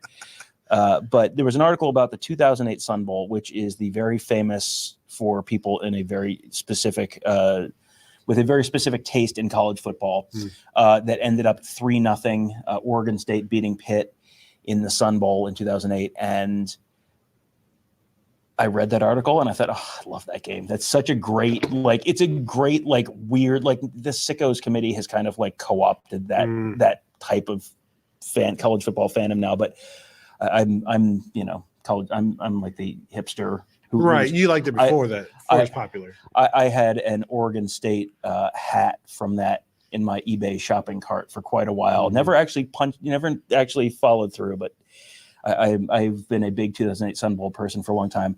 And then there we are in the middle of the third quarter. I'm like, oh my gosh, we're watching the 2008 Sun Bowl right now. Well, and then we're almost close to a 3-2, in the second quarter. Auburn, Mississippi State. Yeah. It was a unique Ohio State football. We watch a lot of Ohio State football games, and that was certainly one of them. Matthew says, Ohio State went to the Cotton Bowl, and all I got to watch was to watch a grown man eat 2 jars of pickles. See, you know what? Everybody wins. Sounds like a pretty good week to me. That's the nicest thing anybody said to me, dealing with you two. They just called me a grown man. Terry says Parker Fleming, Corey Dennis, Justin Fry all need to go. Can we use this opportunity to talk about the Ohio State special teams, where the best plays made by the special teams were when they were fair catching punts inside the 5-yard line. You had 3 penalties. You had a delay of game. You had the first time I think I've ever seen a block in the back on a fair catch. That was a new one. That was achievement unlocked. And then what was the third? I don't remember what the third penalty There were was. 3 special teams penalties. And then they missed a field goal. And then they also missed. There was a hold. Oh, There's a hold. Yeah. Now, I'm not going to, as I was telling Kevin or Pat Murphy, you can't blame the missed field goal on Parker Fleming because I guarantee you, Tom, Parker Fleming told Jaden Fielding, make the field goal. That's maybe there's miscommunication. No, that's coaching. That's coaching. Well, what about You know what I would do? What about fielding the punts on the 5? Okay. Go. Before we get into this game in specific, Ohio State has had a full-time special teams coach for this whole year. James Laurinaitis has not been able to go on the road to recruit because they've had a full-time special teams coach among their 10 countable coaches. What is the signature play for Ohio State special teams in the year of our Lord 2023? I mean, I would submit that the field goal hooking wide left right at the first second of the year of our Lord 2023 is probably the signature moment. But let's just say the 2023 season. What's the big positive thing that Ohio State special teams did all season long, 13 games? You can play the Jeopardy music. It's going to go bat, bat, bat. I'm not going to get to an answer on it. There was. I'm seriously asking. I'm not being a smart ass. I'm seriously asking. They don't return the ball. The coverage no longer really exists anymore because the punting and the kicking game. The punting game is so specialized now that hang times and directional kicking have almost eliminated punt returns. Kickoff returns, nobody does it anymore. There's been no crazy execution. There's no onside kick to Chris Olave. There's no aggression there. It's almost just like he's just a guy collecting a check and trying to not be noticed. And the thing is, he keeps being noticed because there's always something going wrong on special teams. If I say the name Nick Siciliano to you, I mean, I'm with you. Other than the fact that Jim Tressel coached the quarterbacks. And we're talking about Nick Siciliano, former Jim Tressel quarterbacks coach, who the thought was, never really did anything other than bring Terrell Pryor to press conferences and then usher him off before the questions got too crazy. But Ryan Day is not the special teams coordinator. He's not the quote unquote guy that runs it. That's Parker Fleming. And so he's actually doing a job, and the job is if you were an aggressive person in this, like the first kickoff that Xavier Johnson let go bounced like 1 foot deep. So you're telling you have no desire to return a kickoff in this game. And everybody loves Xavier Johnson. Really, really good dude. Has never shown a dynamic kick return ability. And I have to believe they have athletes at Ohio State that can return kickoffs and be good at it, be dynamic with it. And this goes beyond Parker Fleming, obviously, but Emeka Egbuka as a true freshman was dynamic. Paris Campbell was dynamic before they stopped letting him do that. They have had guys that, Parker Fleming was here for Emeka his freshman year when he led the Big Ten in kickoff return yardage. But there is just no desire. It's very, very you're just going with the motion, and there's nothing that is inspiring about any of it.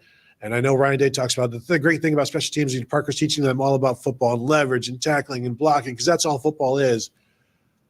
It's also, as I think we said before, it's also about special teams. So where is it? Where are they? Where are the impact plays on special teams? You ask for a signature play. The fact that there isn't one is also a belongs to Ryan Day. Like, he needs to wear that as well, because he doesn't push for it at all. Right. Well, you have this guy in this position, and the stated reason is we don't want to lose him. Right. Is that a reason? What exactly do you do here? I'm going to What'd quote. you say? I'm going to quote Grandma Frances from Christmas Vacation here. Talk about pissing your money away. I hope you kids see what a silly waste of resources this is. Disagree? I've always been on the side that I don't have a problem with a full-time special teams coordinator. If he's doing something, what is he doing? But you better get the return on it. Right. And yes. they're and actual returns. Right. Returns and Well, returns. And in a game like this, well, first of all, before we get on to this separate train, Jesse Mirko had a hell of a game. Mirko has not had a great season. No. But Jesse Mirko had a vintage Jesse Mirko game. Can I say, I think one of the reasons why is because he was allowed to just kick the hell out of the ball rather than let's try to do this fancy run and placement.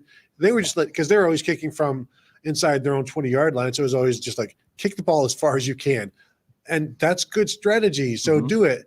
And he averaged, over 50 some yards. A short one because he buried him at like the 7. Yeah, exactly. Yeah, he had a 48.2 yard average, long of 61, 3 of them inside the 20. Yeah, I tweeted at some point, maybe after like his 5th or 6th kick, that in 2036 he's going to be inducted into the Cotton Bowl Hall of Fame because this was an incredible performance. Well, and if this is a game that Ohio State somehow wins, we're talking to him. You're talking to him on that when he did come out for a little bit. I don't think Kevin or I either of us talked to him, but if it reminded me of the Drew Chrisman 2018 Michigan State game where it's like, well, the punter's getting interviewed on national TV after this game. How did the game go? There's your answer. Yeah. Okay, so special teams and returns, and I know we have 1,000 super chats, and I promise we'll get to all of them. When you have a game where your offense is really struggling to do anything, and your defense is constantly there's constant pressure on your defense, and they're not. This is too good of a team. They're not going to be able to shut this team out forever and just hold this team. They did it for 3 flipping quarters. That's pretty good. You can't do that forever. There is a third phase of the game where you're allowed to do something like attempt to block a punt, attempt to return a kickoff, attempt to return a punt. Now, they did return one punt. It went 2 yards. How are you watching kicks sail over your head? On that last kickoff to Xavier Johnson, you're down 11 points with 5 minutes left in the game. How do you not field that ball wherever it is? And you know what? Try to make something happen, because what's the alternative? The alternative is an offense that hasn't been able to move the ball all night, won't be able to move the ball all night. So why not try something else? Because he might accidentally do something exciting. The Ohio State return game is kind of like dark matter. Theoretically, you know it's there, but you can't see it. And the one that I mentioned where he just lets it bounce and it's 1 foot in. The coaching there is actively don't do anything.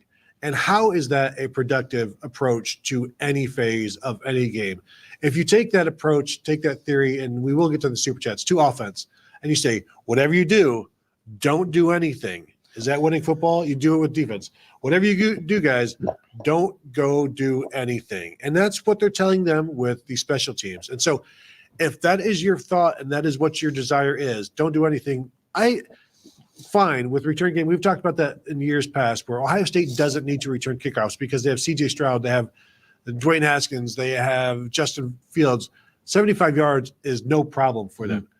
75 yards is a big problem for this team all year long, and they don't care. And so if you don't care, then why are you spending one of your 10 spots on a special teams coordinator? They don't want to lose him. They might lose him soon, but they don't want to lose him. Well, it's one of those things like who's taking him? Yeah.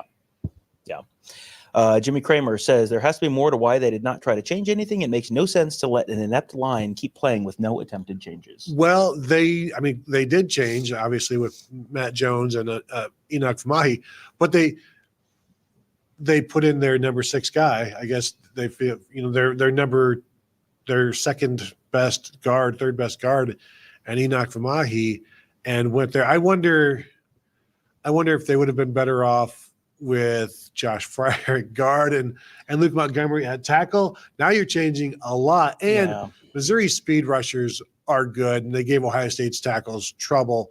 So they kind of, I'm sure Ohio State and Justin Fry, it's probably like, I can't put a freshman out there. Freshman right tackle.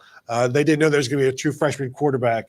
So they went with fifth-year senior guy that they know. And Justin Fry said back in the spring, right now, Enoch Famahi is playing like a starter. I need to find a spot for him. And then he proceeds to sit the bench for the bulk of the season. Mm-hmm.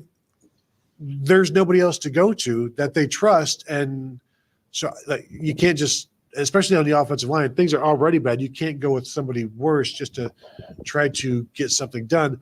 Caden McDonald is a fullback for the offense right now. He was playing fullback, number 94, changed his number so he could play there.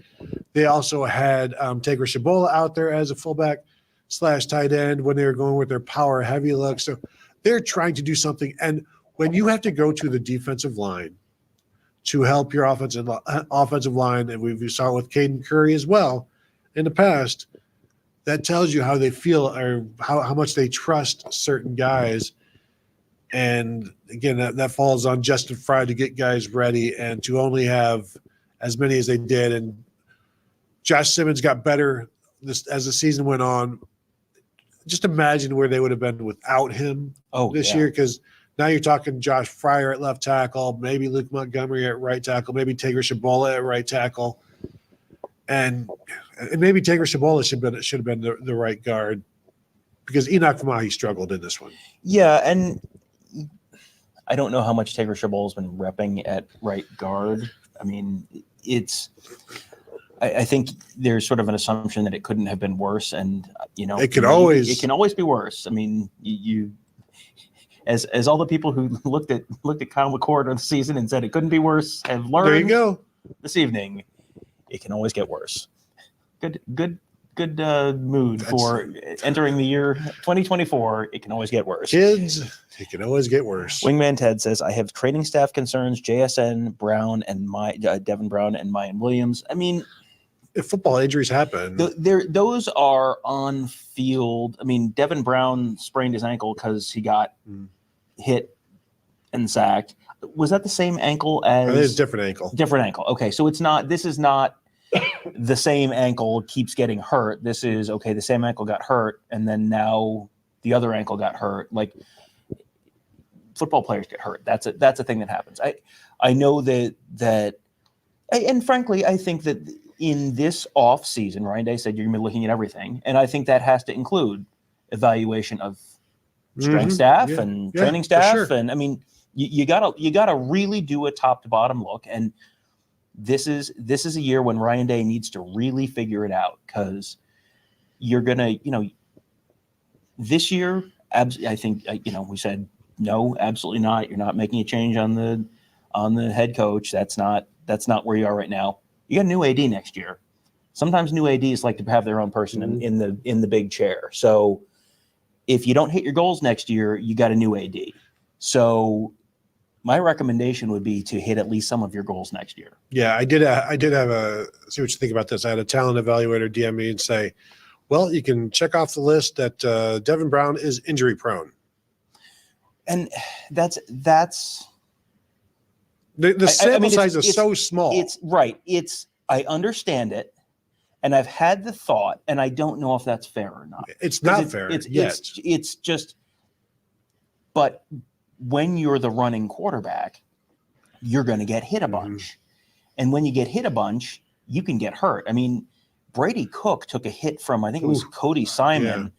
And I think the quarter ended or something, and he got a chance to kind of catch his breath. Like, that looked like a Corby Jones hit. Like, he got decleated. If you're running quarterback, that is going to happen. And sometimes you're going to land wrong. Someone's going to fall on you wrong, and you're going to get hurt. And having a running quarterback, like, it's great. We talked about all the reasons it's great. You're going to get hit more, which means you're going to get hurt more. That's just the way it works. There was some good hitting out there. The Buckeyes were hitting hard. Carnell Tate, his one catch, he got blasted. Got right back up. So that was cool to see. I think everybody's waiting for the flag to be thrown or the play to be stopped to go look at targeting. They didn't show any replays of it really. Somebody said it was helmet to helmet, so I don't know. But yeah, he bounced right back up, and that was impressive to me. All right, super chat from Belisari, a Michigan fan with the username Belisari. That is layers upon layers. As a Michigan fan, this game was depressing. SEC fans are talking straight nonsense. Someone claimed to me that Mizzou was, quote, the second worst team in the SEC and still, quote, demolished OSU. Unhinged delusion. I mean, no, Missouri is obviously not the second worst team in the SEC. They went 10-2 in the SEC. Yeah, they second best team in the East. Yeah, and I don't think. I think you're going to have a certain subset. Like, I would almost guarantee you that at some point on Peter Burns' Twitter account, you're going to see how Georgia and Mizzou show that the SEC is better than the top teams. And he doesn't even believe that. That's stupid. No one believes that. Like, Ohio State spent 3 quarters playing a third-string true freshman quarterback. Guess what Florida State's going to do for 4 quarters against Georgia? Play his third-string true freshman quarterback. So evaluating conferences based on non-playoff bowl games right now is stupid. It was always stupid. It was always stupid and has only gotten more stupid. Have you seen either of us crowing about, the Big Ten's 3-0 in bowl games? Like, congratulations, Minnesota beat Bowling Green. Like, amazing, great job, everyone. What about Rutgers? Yeah, Rutgers. Okay, Rutgers beating Miami. We did crow a little. Rutgers beating Miami is purely a statement about Miami and the type of football program that Miami is right now. Mike says the special teams highlight was last year when Mirko ran the fake punt at Rutgers, prompting a Shiano versus Day midfield showdown. Hey, that's not even a Parker Fleming call. That's he was not supposed to do that. This year at Rutgers, he did do a fake punt, which was also not called, and it didn't work. I mean, that's the most memorable play this year on special teams. And so, some of the stuff, I don't know if it was that one, or like the communication was bad. And Ryan Day wouldn't even really necessarily explain it properly.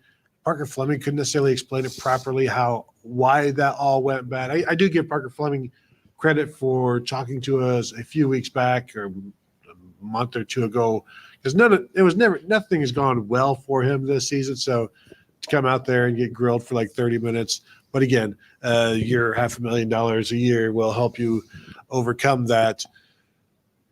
Do we have any other super chats? We are caught up on super chats. We have a little bit of sound, or we could save that for maybe a show tomorrow or something like that.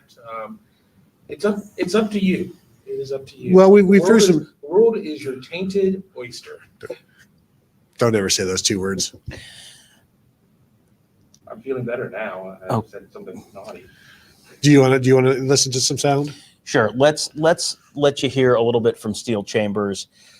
He was. I feel bad because we've talked to Steel Chambers after the bowl losses, both of the last 2 years. Last year,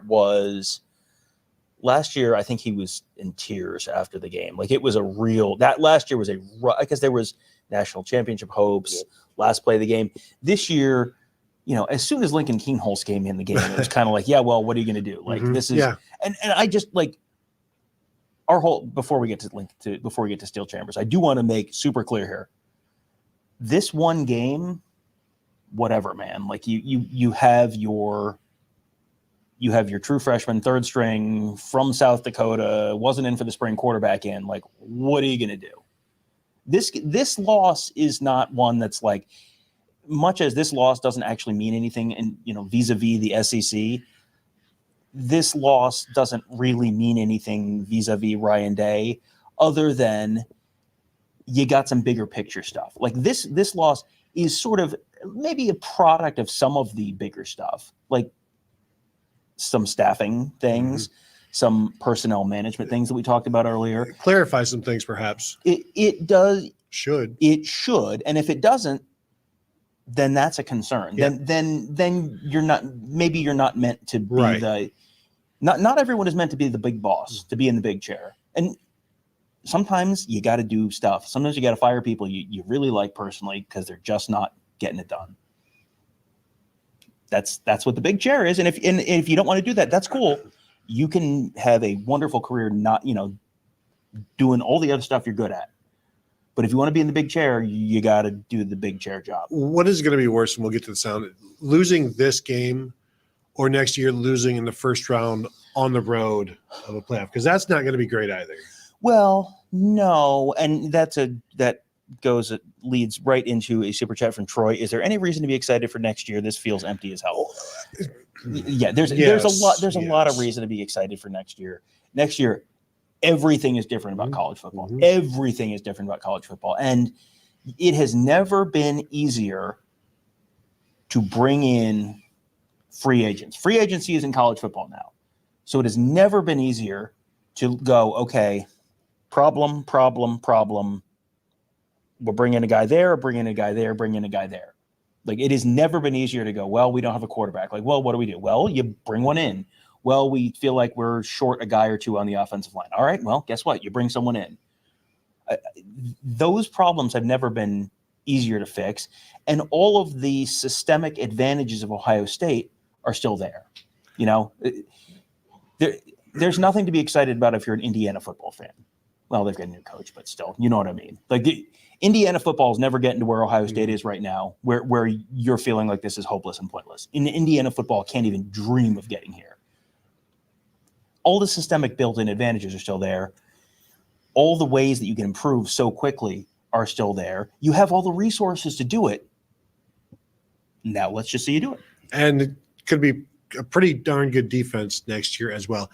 And I think if you give either Devin Brown or Lincoln Keenholz an entire offseason, I would think Ohio State has national championship aspirations with Lincoln Keenholz as the quarterback, because eventually he's going to get everything is going to slow down for him, and he is going to be the guy that Ohio State has talked so well about behind the scenes. But clearly, it's much different than putting him out there on the fly. Well, yeah, we're excited about this guy. The implied ellipses, the thing that follows the implied ellipses is, and we think he'll be really good in a year or two. Let's see what it looks like after a full, he's never been through winter workouts, spring football. Never done it. We know how much better guys typically will get in their second season. He hasn't done it. Let's see what it looks like. Let's see what Devin Brown looks like if he can actually stay healthy. We haven't seen it. The spring game as well. We haven't seen it. He missed the spring game. He looked kind of like he did tonight in some of the early season appearances. And then he did something good, something bad, and then he got hurt. That was the season. And then he got hurt again. And so I guess I'm grading Devin Brown an incomplete this year. Lincoln Keenholz is a Lincoln Keenholz is the third grader who's got called up to the high school math class. All right, cool. Good luck in there, kid. Get up on the board. Yeah. Are you calling him no? You're an idiot because you couldn't do the calculus. You call that calculus? Yeah. I mean, it's just that's entirely unfair to throw him into that spot. So yeah, there's plenty of reasons to be optimistic. And here's the other thing: if it takes a while for them to figure it out next year, you can lose 2 games and you can still make the playoffs. All those years when it was the best team or the hottest team, who should get in the playoff? Well, the best team and the hottest team are both getting in because if you're 10-2 and you finally get things rolling in November, you can lose at Oregon in September. You can lose at I don't know where else are they playing next year. Penn State? No. Anyway, Michigan it doesn't State. matter. They're not going to lose at Michigan State. Oh, they are? Okay. Okay. Yeah, they are going to lose to Michigan State? No, I said they aren't going to lose to Michigan State. That is my solemn pledge to you, friends. But if they lose to Oregon and they lose to Penn State, but then they get it rolling at the end of the season and you beat Michigan, even if you don't win the Big Ten, you go into the playoff as the 9 seed, 8 seed, the 8 seed, and then you play whoever, Ole Miss at home, and you beat them. And then you get to go play in your quarterfinal game on New Year's Day, and then you're rolling a little bit and you beat them, and all of a sudden, boom, boom, boom. And it's a whole new world next year. And Ryan Day said that yesterday, where even when you look at the NFL and the Super Bowl, it's not the best record. It's the hottest team at the end that gets it done. Steel Chambers? All right, Steel Chambers. Anyway, so poor Steel Chambers keeps getting hauled out here after these terrible season-ending losses. I think this is with the context that, look, hey, this was not on the defense tonight. Here's Steel Chambers. And I think people who are going to, the no excuses, not don't feel good about a loss. Steel Chambers is your man. I thought by the D until maybe they ran out of gas, but I thought you played awfully well for 3 quarters. What do you think? I don't think it was enough. There's stuff that all of us got to correct. Certainly me didn't play my best game at all. And at the end of the day, it's the regulators that really get the defense going, and we just weren't doing that. So a football game is 4 quarters, so playing decent for 3 quarters just isn't enough. So we got to figure out something to fix that.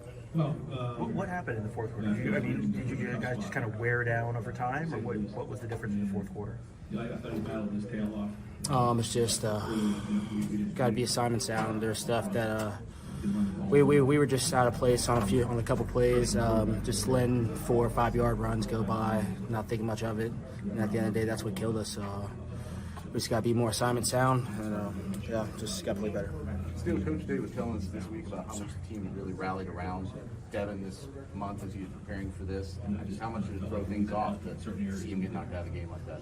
Yeah, it sucks for him. I know he's such a competitor. I know he wants to be in the game, but at the end of the day, our motto around here is competitive excellence. Next guy up, and got put in such a tough spot, not playing down for college football, then being thrown into the Cotton Bowl against such a great defense like that. It's hard, and the defense has got to be there to help with that, and I just don't think we did that.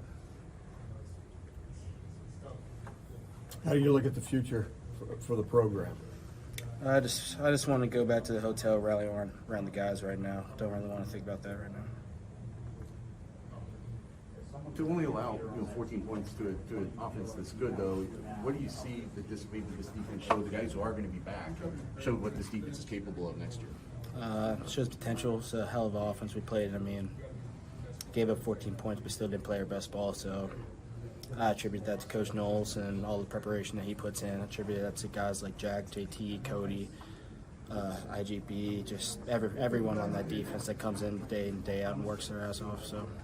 But it seemed like an important part of this month that you still have this bridge between all the work you guys did to be as good of a defense as you were this year and what it could be next year.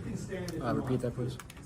Was that a big part of this month to have this game sort of be a bridge between all the improvements you made to be as good of a defense as you were this year to the defense that can be next year? I feel like this game was just trying to send the seniors off on a good note, trying to project us into a good off season, and didn't get that done. So we still got to come back in the winter, find out a way to get better, and go from there. So that's Steel Chambers, almost certainly having played in his last game at Ohio State as a Buckeye. Somebody else who definitely has played in his last game was receiver Xavier Johnson, running back, receiver, kick returner Xavier Johnson, Blocko wearer Donner of the Buckeyes also talked about after the game what this whole experience has been like. Hey, Xavier. Certainly not the circumstances you want to be talking. I mean, just what happened out there. I think it's pretty much a microcosm of life. Coming with a plan, things might not go as we planned, and we got hit with some adversity. But beyond that, I love those guys. I love my teammates, man. They're like my brothers. It's hard pill to swallow. Something I'm gonna have to live with the rest of my life. Being a leader, trying to figure out why we didn't get it done, sitting on a loss from our last game. But beyond that, I'm proud of this team. I'm proud of the young men in there who I've seen mature, who I've seen come in. It's people who are selfish, who deal or think about themselves first, and through coming together, we've just grown as men, and that's what I'm most proud of for my teammates. Coach Day was telling us this week about how much this team has rallied around Devin over the past month and kind of helped him into this first start. How much of an emotional hit was it to see him go down that early? Yeah, it's tough. We have a plan and everything kind of goes by the wayside. It's hard to respond to that, but like I said, I'm proud of the way my brothers fought. There's people out there who fought to the end. People out there who, with people you could argue nothing left to fight for, still playing for each other, man. And that's true love, and that's all I can ask for in a team that I can lead. So, can you describe what it was like trying to run an offense when it was kind of clear that it was one-dimensional for a while? I mean, I think Lincoln. You saw spurts of who Lincoln is, and he's a great ball player. And with a situation like that, a good coach, somebody who is a good steward of a program or a good steward of a ball club or even a young guy like Lincoln. I think that he was doing whatever Coach Day deemed best in that situation. Do we have any doubt in Lincoln or any doubt in his talents? No, but I think in order to try to get some momentum going, we kind of were one-dimensional. However, proud of Lincoln, proud of the way he fought. He stepped up in a big stage, and he didn't bat an eye. There was a lot of pressure, a lot of different things, new center, a whole bunch of moving parts that would have had even a vet, shook. But Lincoln was staying in the pocket. He was doing his job the best he could, and proud of him. So there, Xavier Johnson, following the last football game he will play as a Buckeye, 6 years in, has seen it all and done most of it as well. So obviously not an easy night for him. And then you have to talk to everybody. Speaking of not being easy to talk to anybody. Super chat from Jordan Kapler, longtime friend of the show. Yes. Says, I know Tom touched on this a good bit earlier, but I'm a little sauced up and feel like venting. Guessing you're not the only one. Thank you for the super chat, Joe. Though this team needs to quit playing nice when up by 20 plus and let these younger players actually play and get first team reps. And then he continues, it's been obvious for a while these younger guys are not ready, and I'm of the opinion a lot of that is dependent upon their lack of play time. And I mean, I said it earlier, so you can say it now. Well, giving them an opportunity to play is never going to hurt and is only going to help. And handing the ball off is not actual game time. It is, that simulates nothing. That prepares them for when I get in there and I hand the ball off. That's what that prepares them for. It doesn't prepare them for throwing the ball. And I completely agree. At this point, Ryan Day trying to be too nice to opposing coaches or whatever by not blowing them out. Like, he has no problem putting up 49 points in the first half against Michigan State. He shouldn't have a problem putting up 2 more touchdowns in the second half of that game with your backup quarterback. It's already out of hand. So, you have to remain aggressive and also, hey, we're just trying to develop people. All coaches appreciate that and understand that. Yeah, nobody wants to be embarrassed, but also at this point, you don't want to embarrass kids. Everybody's making money now, so cry with your dollar bills. Yeah, it's here's the thing. You're getting paid $10 million a year. We talked about the goals earlier. Mhm. The money, in the words of Don Draper, that's what the money is for. But even the players. And the players too. But your job as the head coach is to reach those goals. Your job, your way to reach those goals is to have your team as prepared as possible to perform in situations where it's like, yeah, plan A, plan B, now we're down to plan C. Plan C's got to be ready. Your job is not to protect the feelings of the Youngstown State players or the Rutgers players or whoever. Like, they have to do their job. You don't have to manage their feelings. You know what Leo DeRocher said about nice guys? They finished last. That is what Leo DeRocher said. Now, he has not finished last, but hasn't finished first in a while. I think, the old cowboy movie, like the good guy wears the white hat. Ryan Day always wears a black hat. Ryan Day needs to figuratively put on the black hat next year. It needs to be a screw your feelings season. Like, everything needs to be focused on develop, get better, be prepared, win football games, hit your 3 goals. That's it. And if that involves, I'm very sorry your feelings are hurt that we fired you assistant coach, peace. Yeah, that's welcome to the big leagues. I feel well, and I just think I may write a column tomorrow about that with the whole black hat, white hat thing. I will not credit you. I just want to let you know. I'm telling you that now. Oh, man, it's going to be one of the best things you've ever written. I can tell you that already.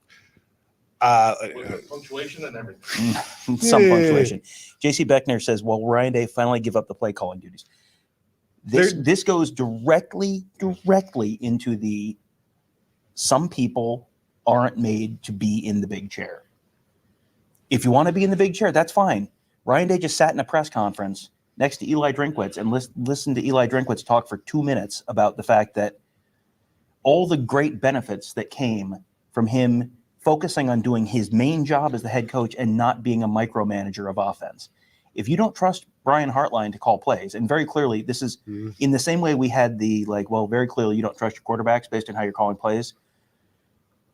Brian Hartline is not calling plays. Brian Hartline has not called plays all season long. Very clearly you don't trust Brian Hartline to call plays. That's fine. Keep the nice salary, keep the job title, bring in someone else. You're going to have to fire someone on your staff in order to bring in someone else. Time to bring in someone else. That's the job. The job is you're the head coach. The job is not you're the quarterback coach and also the offensive play caller and also no. Yeah. All of the times when you have these games that come down to the final minute and it's this one thing went wrong. Would the one thing have gone better, at least some of them, if you weren't trying to do 3 jobs at once? I submit that the answer is probably yes. Well, and what Eli Drinkwitz said, he had to check his ego. And it was interesting watching him say that and watching Ryan Day watch him say that, and take that in. And I just wonder how much of that gets internalized. Super chat. That's it. That's it. We're good. That is it. All right, then we will go ahead and call it a night here. Please hit the thumbs up on this video if you would. We would appreciate that. Of course, you can find us at BuckeyeHuddle.com. The season is over, but the 2024 season is just beginning. I do expect a lot of these defensive guys to be on the field next year as well. They were a pretty lights-out unit in this game, just eventually wore down. There's going to be a bunch to talk about with we're moving on. It's the 2024 season. There's almost 2024 on your calendar. So obviously we're going to still continue to cover everything. And you can do that and find that at BuckeyeHuddle.com. One more super chat. Here we go. Michael says, "Thank you, Buckeye Huddle team, for helping me get through this less than spectacular season. Feel free to put this towards some Pepto-Bismol or Imodium for Kevin for the trip home." No, I was thinking Go home. Kevin is heading to San Antonio for the All-American Bowl. He and Mark Givler will be covering that there. So another reason to check out BuckeyeHuddle.com. You'll have Aaron Nolan, Jeremiah Smith on the same team, I believe. And James Peoples, I assume, is out there because it's a pretty short trip. So a bunch of Buckeye prospects, commits, and some announcements being made as well. Devin Sanchez, I believe, is announcing 5-star corner. So check that out as well. And that will do it from here, from Dallas, Texas. We will talk to you guys later.